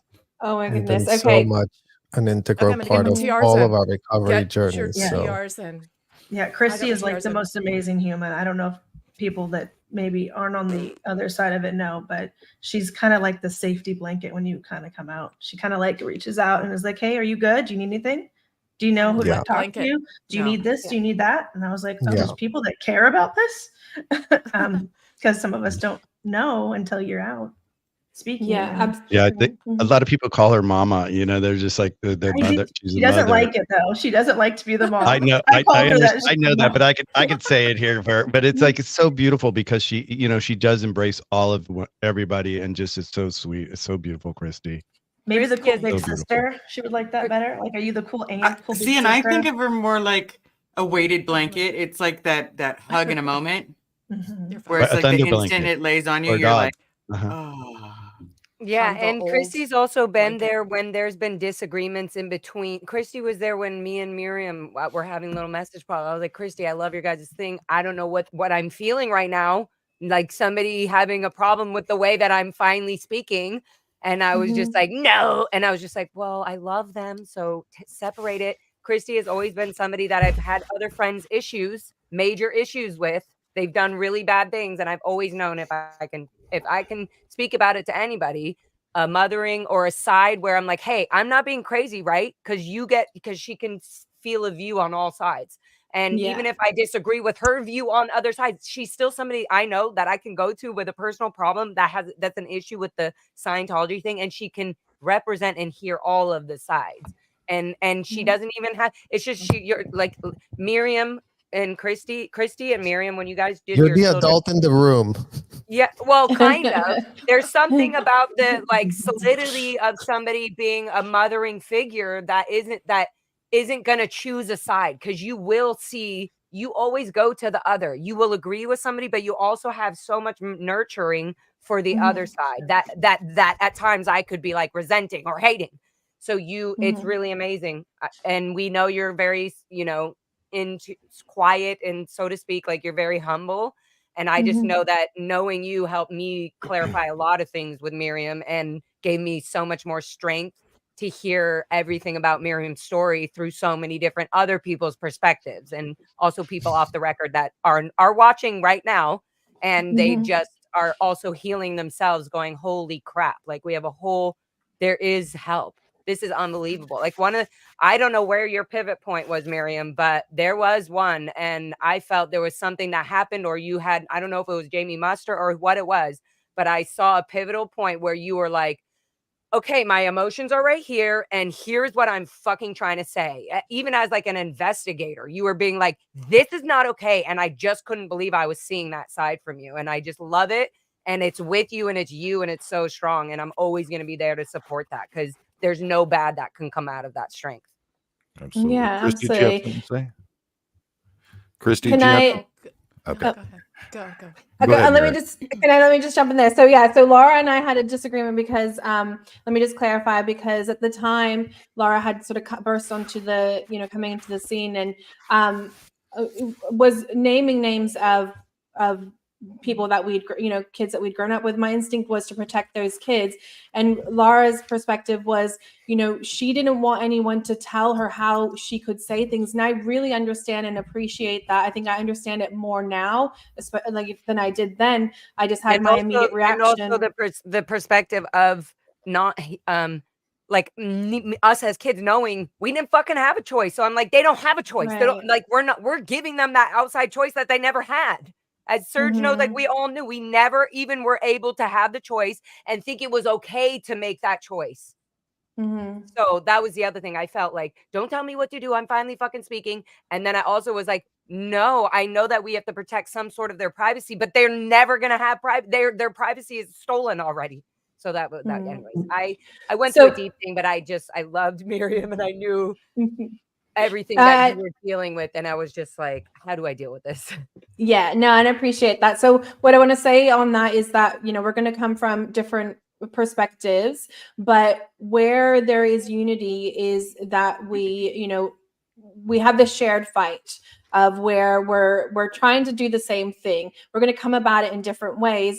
And, one thing that Jamie Mustard said on the live with Rabbit is, like, you couldn't have picked more different people. Laura and I are very different. Serge and I are different. I'm different. We all have our differences. We all, we're different personalities, but we all have something to bring to the fight. And it really is a battle for recognition. The importance is that the children's stories need to be seen and they need to be heard. And that's a way forward for healing. We will never move forward if we don't have that, if we don't achieve that. So we're all united in that goal. Yeah. I totally agree with you because, like, and I've told Serge this, and we talk about this all the time. Is like, we're all individual. At the end of the day, we're all individual. We have our own directions in the direction we're moving forward, but you guys are all on the same mission together. You guys are all speaking the same language, but from different voices. And it's so beautiful to see because it takes a team. It's not just one person that can do this. It takes a team, and every single person here is part of the team. And every person that's been on here today and tonight, it takes that team. And so, of course, you guys are gonna have disagreements from time to time because we're all different. We can't be all just one thing. That's with Scientology. They wanted you to be one thing. That's not life. That's not what life is about. It's about you finding your foundation, which you guys were stolen of. When you were kids, you were stolen of your foundation. You didn't have a foundation. I was blessed because, I had so much beauty in my life, and that's what kills me is when I know what I've done in my life and what you guys didn't have a chance to even, like, discover. It's like, it's sad. So you guys are on a team together. Yeah, what's really interesting to me as well, I didn't recognize that I was still afraid. Like, I thought that I'd moved through these sort of levels of fear, that when I did the Aftermath episode, that was a huge step for me. And I thought that I had overcome this fear of having to be careful about my own experiences, about talking about my own experiences, when I realized that there was a ceiling there, and that ceiling was Mike Rinder. I was scared to talk about Mike Rinder. I was scared to question him. And I basically, as information was building and I became more and more certain about what this person had participated in, I was like compelled, like I couldn't, it was just like this burst that had to come forward, and it had to be done to rip that Band-Aid off. But it's interesting how a social group or like a group can kind of, it can kind of keep you in a place. And so it's important. What you see here are very, very strong personalities who have had to say the way that things are, even if there's going to be backlash, to show strength even through decades of abuse, and to still show up and to still do that. So that's, what really people are seeing. Christy, I want to say to you, so Christy has been an advocate behind the scenes for many years, and more recently, well, she was also on the Aftermath, but and more recently is on the Children of Scientology channel. And I want to say that Christy is someone, like you guys have mentioned, who connects people.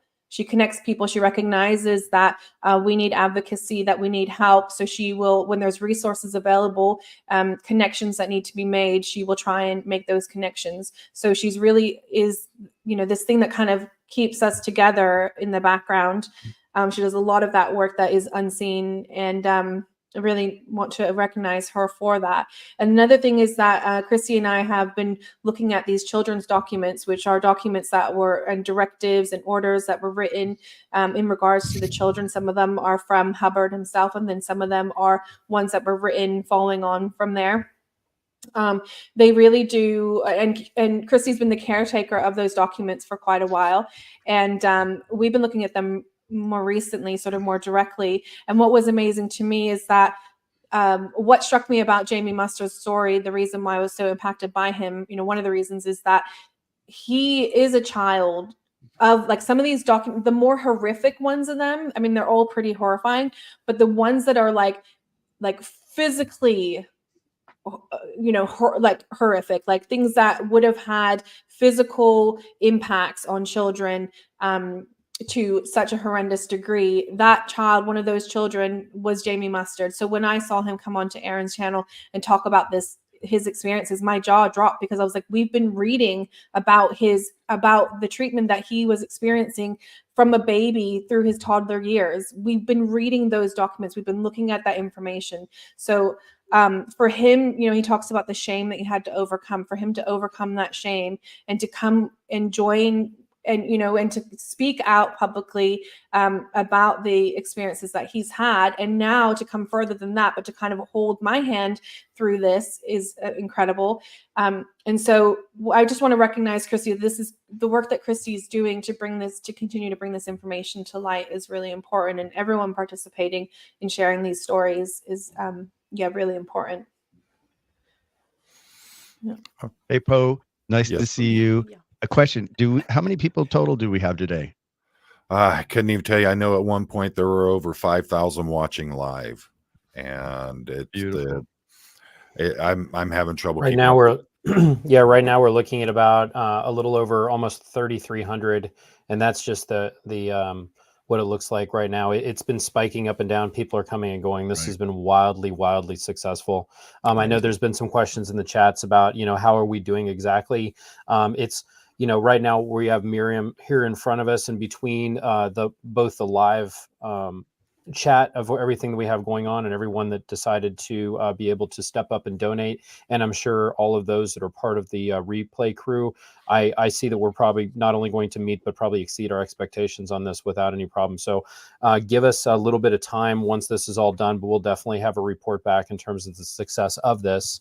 And like Aaron said, going forward, as a new foundation is created, we've used this as kind of a test bed, as a method of getting together. And if we do need to work fundraisers, we kind of have gotten a lot of people together that are willing to contribute on that. And I think that I'm really happy so far with the success of this, just getting everybody together, being able to share in this, show a united front, be here for one of our members that I can't call you one of our most vulnerable, because you're probably one of the scariest and one of the most outspoken and not to be trifled with people that we have, but we have each other's backs.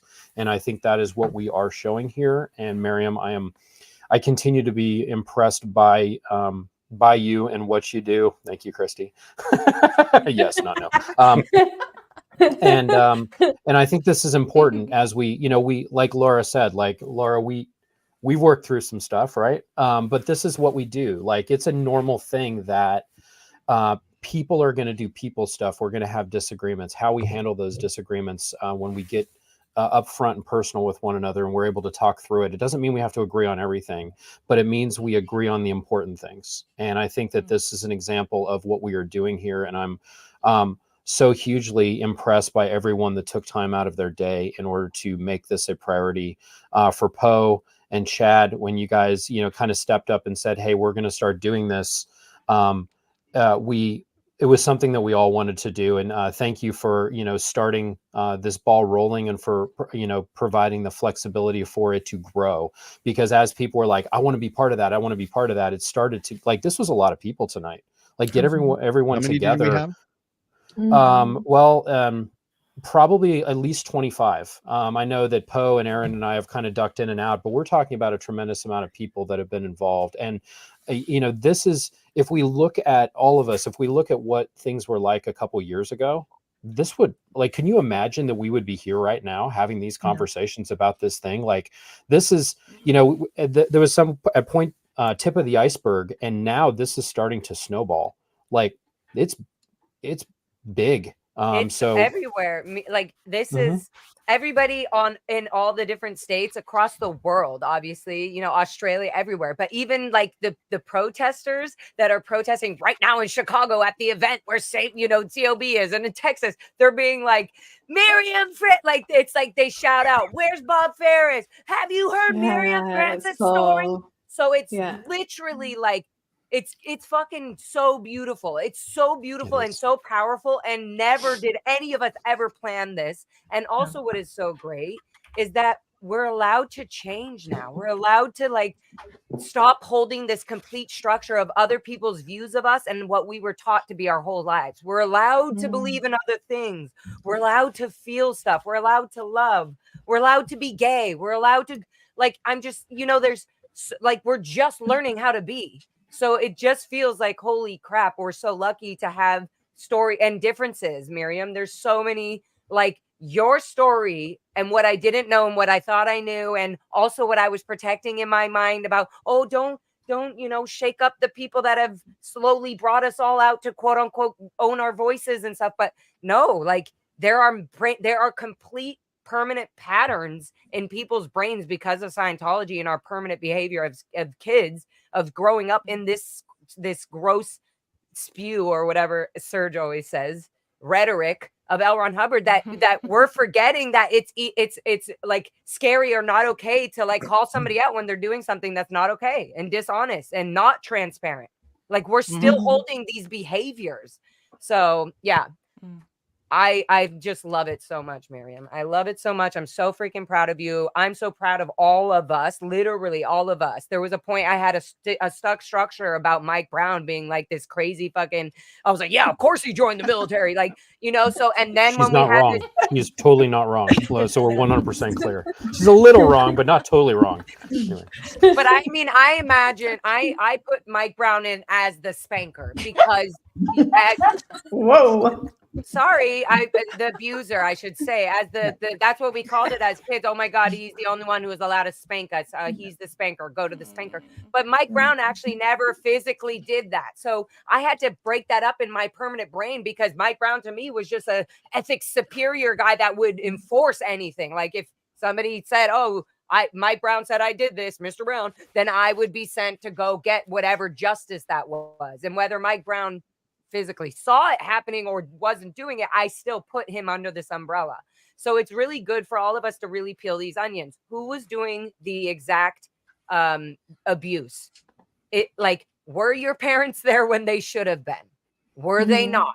Who allowed it when you did report it? What happened? So Yeah. that's Laura, all.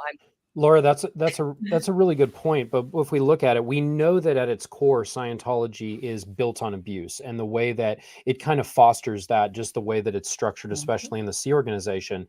But we can get to that point and understand it. But this nebulous thing of it's Scientology's fault, we can only arrive at that honestly if we take it apart and like say, okay, well, what was my involvement in it? How was I a victim and how was I a perpetrator? And being able to take that apart together, it allows for us to heal and then get to the end point of like, Scientology is the problem, but we have a lot of little small problems we have to take apart in between. So as we do that, and for me, like when we worked through that, that was something that you worked through and I worked through as well. And you weren't wrong. Yeah, exactly. And yeah, exactly. It's still like a lot of people look at it. And if you think about it, like that is the thing that we need to try to strive to do, like to have those hard conversations. It doesn't mean we have to do them on YouTube. Okay. Just so we're clear, but we need to do it. Like we need to do it with one another. Like we can see where that fell apart in a situation with Miriam. Like it fell apart when that thing did not work properly. So we have to try to hold ourselves accountable, be tolerant of one another when we have those disagreements and work through them. So Yeah, that's what I would Yeah, like to see. absolutely. And I think also, just recognizing opportunities. Look, it's taken me a long time to get to where I am today. Like when people say, like, look at the strength and speaking out and all that. Like this has been a long journey for me. I'm 39 years old. I'm nearly 40. I didn't get here immediately. This has taken a long time for me. When I was a kid, I couldn't even say out loud what happened to me because it was so difficult. It was that burden and that shame was so intertwined into me. When you go through incidents where the way that you react in trauma is to freeze. So I've been trying to battle my own nervous system for so long and my own trauma reactions for so long. So to freeze and to, when you freeze, you're silent, right?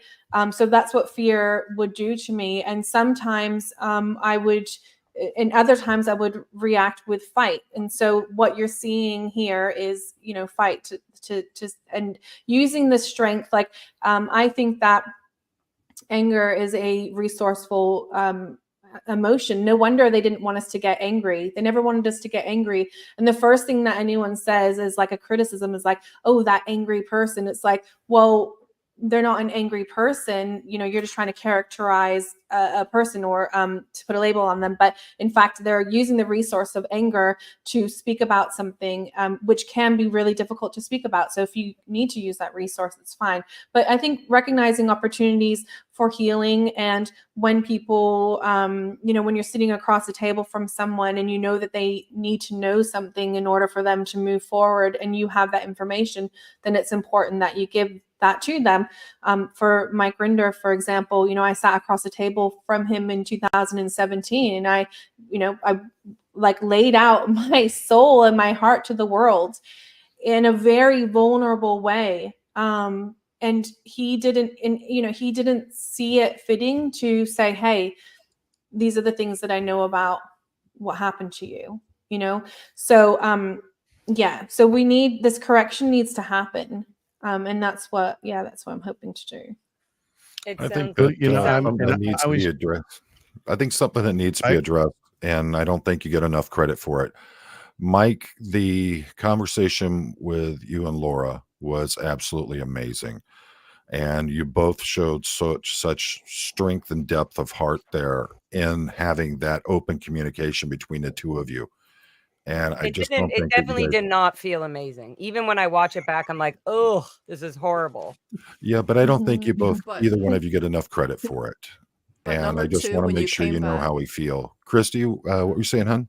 I was saying number 2, when they came back to the table, was incredible. It was incredible. Absolutely. The first one was painful. It was painful, but it was so brutally honest and perfect and authentic and genuine. And Mike was such a trooper and a hero for receiving what you needed to express. You had to get that out, and he was willing to And I'm be sorry, Mike. I'm receiving. sorry. Like I literally No, have never so said this to you. funny. Wait, I've never said this to you, Mike. But I am sorry for putting all that on you because I didn't even know I was doing it. At the time, I didn't even know I was doing it. I was just, oh, somebody's going to talk to me and Mike wants to get into this SPTV thing. Okay, here we go. Like, I don't know. I was just like putting it all on you. And I know that and same with the, Miriam, like I knew that you knew the adults of I knew that you knew the young and the older cadets. So it was just like, oh, here we go.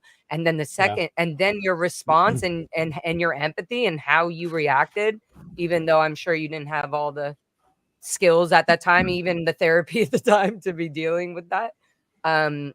It just made me go, oh my God, wow. Are you done yelling at him? Kind of like, I don't know, if as a kid, I was yelling, I was giving you, and then I realized, oh my God, Mike Brown is literally one of the only adults or older cadets that is speaking to me about the effects of all of us combined as kids having this resentment and this anger and this, like, who do we throw it at? And so Mike just happened to be the only one on my channel for me to do that. So I'm sorry. And I don't want to be, I appreciate all of that, but at the same time, it was important to talk through it. And going into it, quite literally, when we started the whole thing of talking, I just wanted you to stop trashing me. to be honest. And that I'm I'm going to be honest about this. Like I'm like I wish No, Laura that's a good point. We see would me as all a wish victim that too.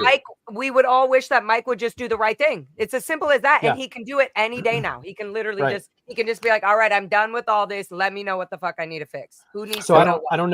I don't know if anyone's we'll let to Liz in just a second, but Laura's very outspoken and she's going to roll with whatever. And I was just like, God, she's never going to shut up about this. And I was just like, so I called you and we talked on the phone, and then I realized like, wait, I just wanted to get her to shut up at first. And then when we talked, I was like, she has something to talk about. And I'm like, I hadn't looked at certain things from that perspective, because it's easy for us all to look at ourselves as victims. And I mean, all of us have been victimized. So I was like, well, I need to be a victim. And then as we talked, I was like, fuck, she's like 10 years younger than me when I was like 14, 15 years old, 16 years old, she's like 6. And I'm just like, and then I have kids and I'm relating it to that. And I'm like, oh, I need to talk to her about this shit. So when we went into it, I tried to look at you like from the lens of like, I have children that were your age when you were in that situation. Like, I want to just listen to what you say. And I had to introspect and realize that it wasn't just about my bullshit. It was also about your bullshit too.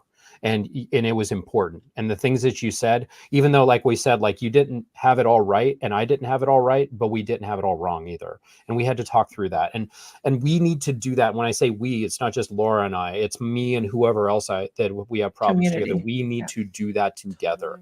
And it's important for us to. We have to do that. So in the same way as that we have this, Scientology had this group agreement, they trained us to have group agreements or to not have them. It was like, it's almost hard to not separate a group from everything that happened. Yeah. Individually. For sure. Like, because everybody allowed everything to happen. Everybody in all of our positions allowed everything to happen the way it did. Because you weren't allowed to be in the Sea Org or Scientology if you didn't.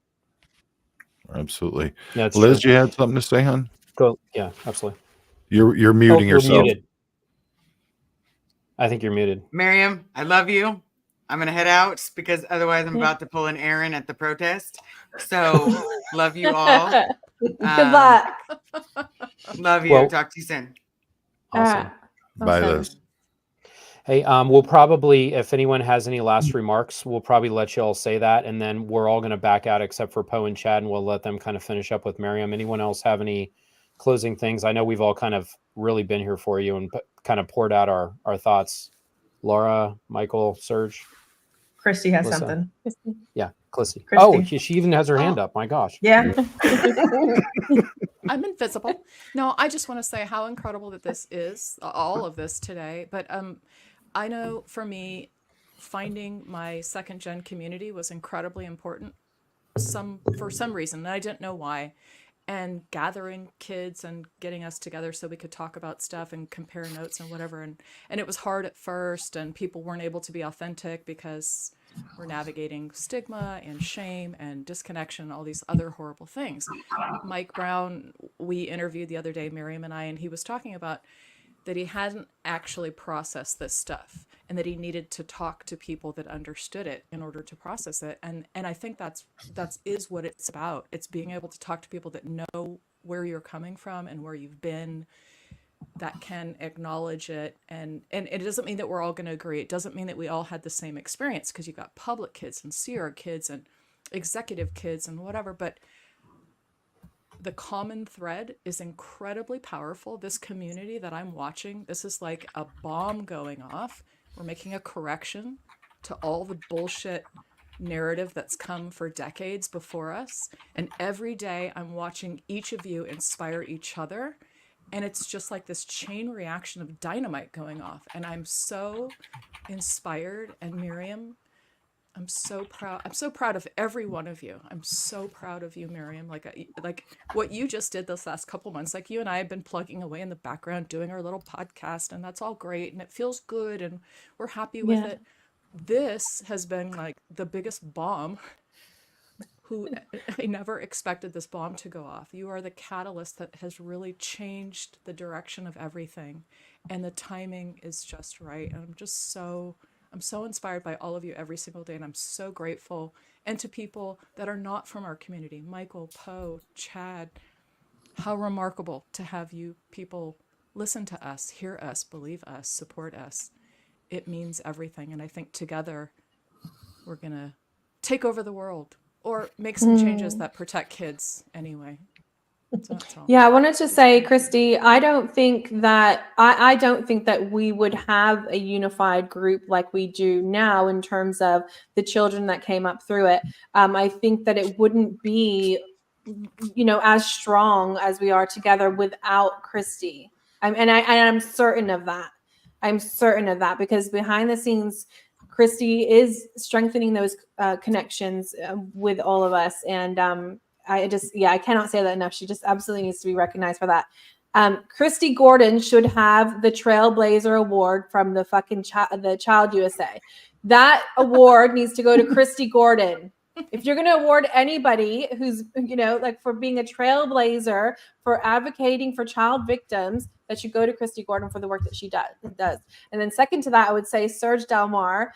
Again, you need to be recognized for what you're doing. And I also want to say that Serge Delmar was beating the drum to have recognition for the harm that the former executives have perpetrated against children and the human trafficking element of it. And Serge was doing that before. Yes, absolutely. And more recently doing that very specifically, talking about Mike Rinder, talking about other former executives. And I don't think that I would have had the same reception coming out on my own and saying the things that I had without Serge laying that foundation, to have that recognized, that harm recognized. I do not think that I would have had the level of support that I did. So I really want to say thank you to Serge for the incredible work that he's been doing. I watch literally every one of your videos.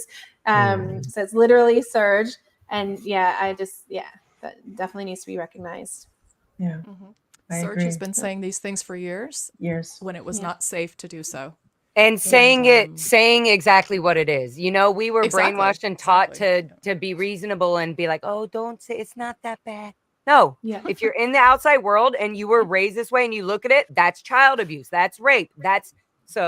It's just quite in his great humor. How he's like, oh, Debbie, Mr. Cook. I guess you didn't know. It's just so interesting. I guess some people do have to hear certain things in a certain way for them to really go, I guess that is child trafficking, isn't it?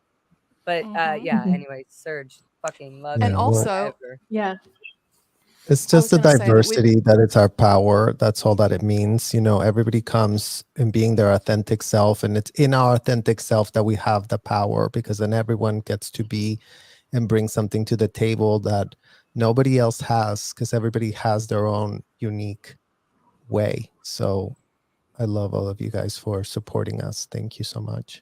We love you, sir. And can I say, Alicia, you got something to say? Right? Let Christy go and I'll go after her. Okay. Oh, I was just going to say, in the scheme of things, we've tried everything. We started a community that's been brilliant. It has been fabulous. It's helped lift us up. We've tried activism through journalists, through websites, through TV shows, through journalists that might cover something. We've then reached out to litigation, attorneys. I mean, Serge and I have I don't know, knocked on every door, made phone calls to everyone that would possibly listen to us. We went to the Department of Justice. We've done everything we possibly could to do it the right way. We reported to human trafficking, reported to the police. We've scratched this every way that we possibly could. And I think it's come back around to, we can't trust someone else telling our story and the truth.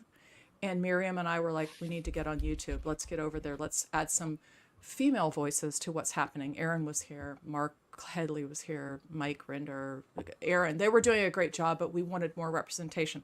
Now look at who's here. It's brilliant, this patchwork community of voices, of truths, supporting each other, not infighting, not always agreeing, but together taking our own power back. And this is really incredible. This community is incredible. And we've fought to get here, and it's not been easy. And everyone's done their part. And it's just like the planets have aligned somehow, and everyone has done so much to get us here. I'm just so grateful. Absolutely. Alicia? I was going to say, I feel like we all have a little role to play, and that's a beautiful thing. Christy, you're the backbone. You connect to everybody, and I love that, because some people might not know each other, might not talk, and you'll talk to one here and one there, and you can piece them together, And if stuff does go awry, you're always the one saying, hey, are you sure this is really what happened? Because I don't know, maybe you can look at this. And then we can be like, okay, we're being jerks and we're just being in our own bullshit and in our own way. So it's a beautiful thing. We have Laura, we have Serge, we have Michael. You guys are fucking heart. You're fierce. I loved seeing you guys in action in LA. Just beautiful. Miriam, good God Almighty, I love you. You're fierce, your heart, your love, and our never-ends that support us. And Mike, I'm so happy you're here. So many reasons. People can't shit talk you the same way they shit talk us because you did something really fucking good with your life.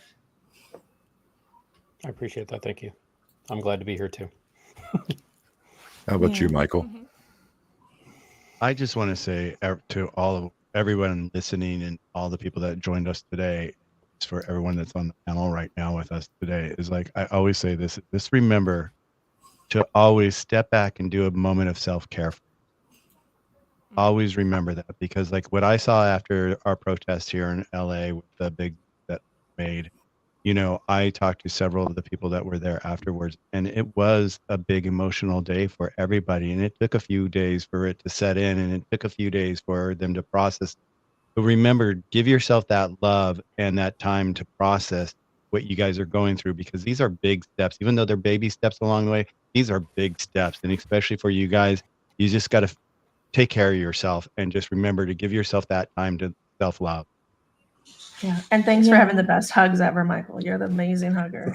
I just want to put that out there for anybody who doesn't have the convenience of hugging him. He hugs your soul, and Serge as well. Just so much love. And I love that. That's been the best part about speaking. I was just meeting so many amazing people. Yeah. I wanted to say I want to just jump in to say something to Mike Brown before he ducks out. Mike Brown. Okay. Mike Brown, when I was going through just this fear, this incredible fear on my own, I was already going through severe post-traumatic stress. And then on top of that, I had things that had heightened the experiences.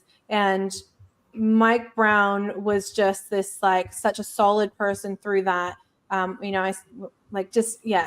me up, intervening, trying to help, and trying to address it. And he did attempt to do that. And it wasn't fruitful in the end, but just doing that helped me a lot. And I remember the day that we spoke on the phone, and he told me about the backlash that he had received from writing this letter to advocate for me.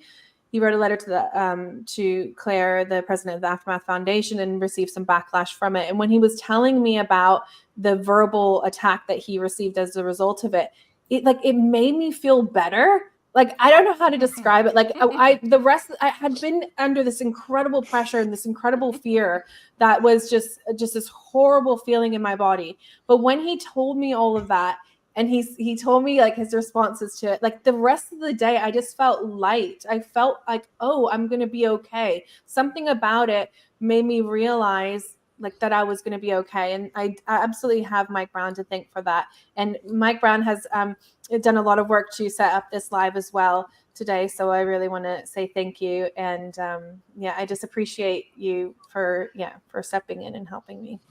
Well, thank you for saying that. You're very, very welcome. I did not feel super good after the phone call I received, but that's okay. I know.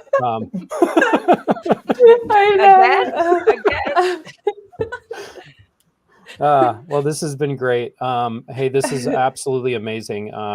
I think with the amount of people that have come together in all of this, we have we organized this into 3 waves where we're able to get different time zones. We had internationally, this was absolutely represented. Kelly Copter was here. We've had all different people from all different walks. This has been 100% successful. We've kind of commented in the chat that we will, kind of report back once we're able to get an idea of how successful this was. A lot of people are going to see this as part of the replay crew. So for those who do, just realize that you are able to still make donations.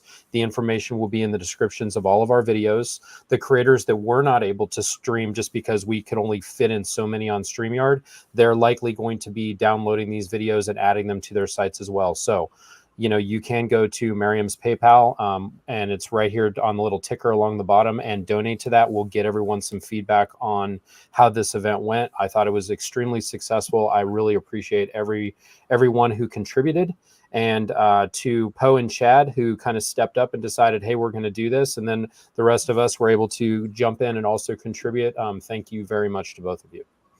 Thank you. Thank you. It's an honor. So, all right, we're going to start backing people out, and we're going to finish up here with Miriam. And, it's just been an incredible night. It's been overwhelming how much this has happened, how many people are here. I and love what's you, going Miriam. on. So, Thank you guys. all right, Love you guys all. Love you, Miriam. Bye. Thank you, Miriam. We Love love you you. so much, guys. We hope you get so much love. See ya. Amazing. Thank you so much. well, Miriam, do you feel loved? I do. This is insane. This is absolutely insane. I never imagined, I'm someone that is so hesitant to ask for help. Actually, I honestly, I recognize that's been my downfall. Like, you should ask for help. But I spent so many years of my life thinking that this was my burden to carry. And I thought that for the longest time, I thought I was supposed to carry that on my own. And I Absolutely not. could have imagined a day like today to have this kind of support. I never, ever, ever could have envisioned it. And yeah, it's been amazing. I think like the only way that I've gotten through the last few months is because people have supported me and have, said that it's okay for me to talk about things that are true to me. And and it's by that grace that I've been able to survive this. I truly believe that. Absolutely. It's been an amazing journey so far. Hopefully it only looks up from here for you. Chad, any closing thoughts from you, bud? Oh, just, as everyone knows, I stand with Miriam, and, if you need anything else, Miriam, just let us know, and we'll be here, of course. Absolutely. Thank you so much, Chad. Thank you, John and Chad, for organizing this. It's amazing. We appreciate you guys so much, not having been in the system that we were, that I was born and raised in, but to have compassion and to have empathy for our situation, to recognize, what we're going through is absolutely incredible. Your voices are so important to what we're doing. And I just appreciate that so much. Thank you. Well, thank you. I don't think that, I think the true strength is you. It's Serge. It's all the others who have come out and have suffered such horrible events in their life and are still able to gather themselves up, get back on their feet, and keep going. When I heard what was going on with you, I'd heard your story back when you were on the aftermath, and then the updates that we got as things were going. The one thing that came to mind is that, 30 plus years, I've been doing nothing but serving and helping those who need help. And I couldn't think of a better person to stand behind and try to be that support for you to help you get the help that you need. It was very important to me that you not only got the help, but you also saw that you were loved, you were welcome. We see you, we hear you. And you need to know that there is such a huge community out there that is behind you. And it's not just the folks that were in, it's all of us who were never in. I mean, if you've been watching the comments and the chats tonight, it's been nothing but absolute love for you tonight. And we want you to know just you're a beacon for anyone else who's hiding in the shadows that have gone through horrible experiences. They can now see that, yes, you can get out here, you can get on your own 2 feet, you can be that strong person. And I think it's very important that everyone sees that. I can't say You enough how can much I be, respect you. yeah, and I would say, like, you know, you can be that strong person when you have the backing of a community, when you have people behind you that are going to support you, that are going to believe in you. And yeah, so that, you know, that gives you confidence, and anyone can do that. And I'm not special in that way. I just happen to you know, have had some particular grievances that I needed to air, and I've been, you know, carried by this community. Yeah. I don't think you realize just how strong you are. I think that you are Maybe. unbelievably strong. You're one of the strongest people I've ever met. And I have Wow. nothing but respect and compassion for you. I think that you are an amazing person, and you are truly, like I said, a beacon to those who are out there and are afraid they don't know what to do. And I can't thank you enough for sharing your story with us and for being with us. And hopefully we've been able to help you reach your goal, and that you'll be able to get this treatment and start moving on with your life in a more positive, better way. And Yeah. just remember, you've got all of us here with you, and we all love you. We all support you. So never forget that we're here. And Yeah. folks, I want to say thank you so much for spending your time with us tonight. The amount of love and support coming out of you is amazing. You have all came here as a family and shown that we can do this ourselves, and we can help make things much better for so many people. It's very important that we remember we're making this a celebration for Miriam tonight. It's about celebrating the new life that she's going to be waking up into. And it's possible for everyone. We've all had traumas in our lives. And just Yeah. remember that there is a community out there, and there is love and support for all of you. And again, we cannot thank you enough for the precious time you've spent with us, and for all the amazing people who are donating to it. If you can't donate, we understand. All right. But those of you who can Yeah. donate, you're amazing. And thank you so much for it. And with that, I'd like to say, this has been amazing tonight. I can't quit saying amazing. That's how much it's been. But Yeah. remember always, life is short. We get one shot. Make it count.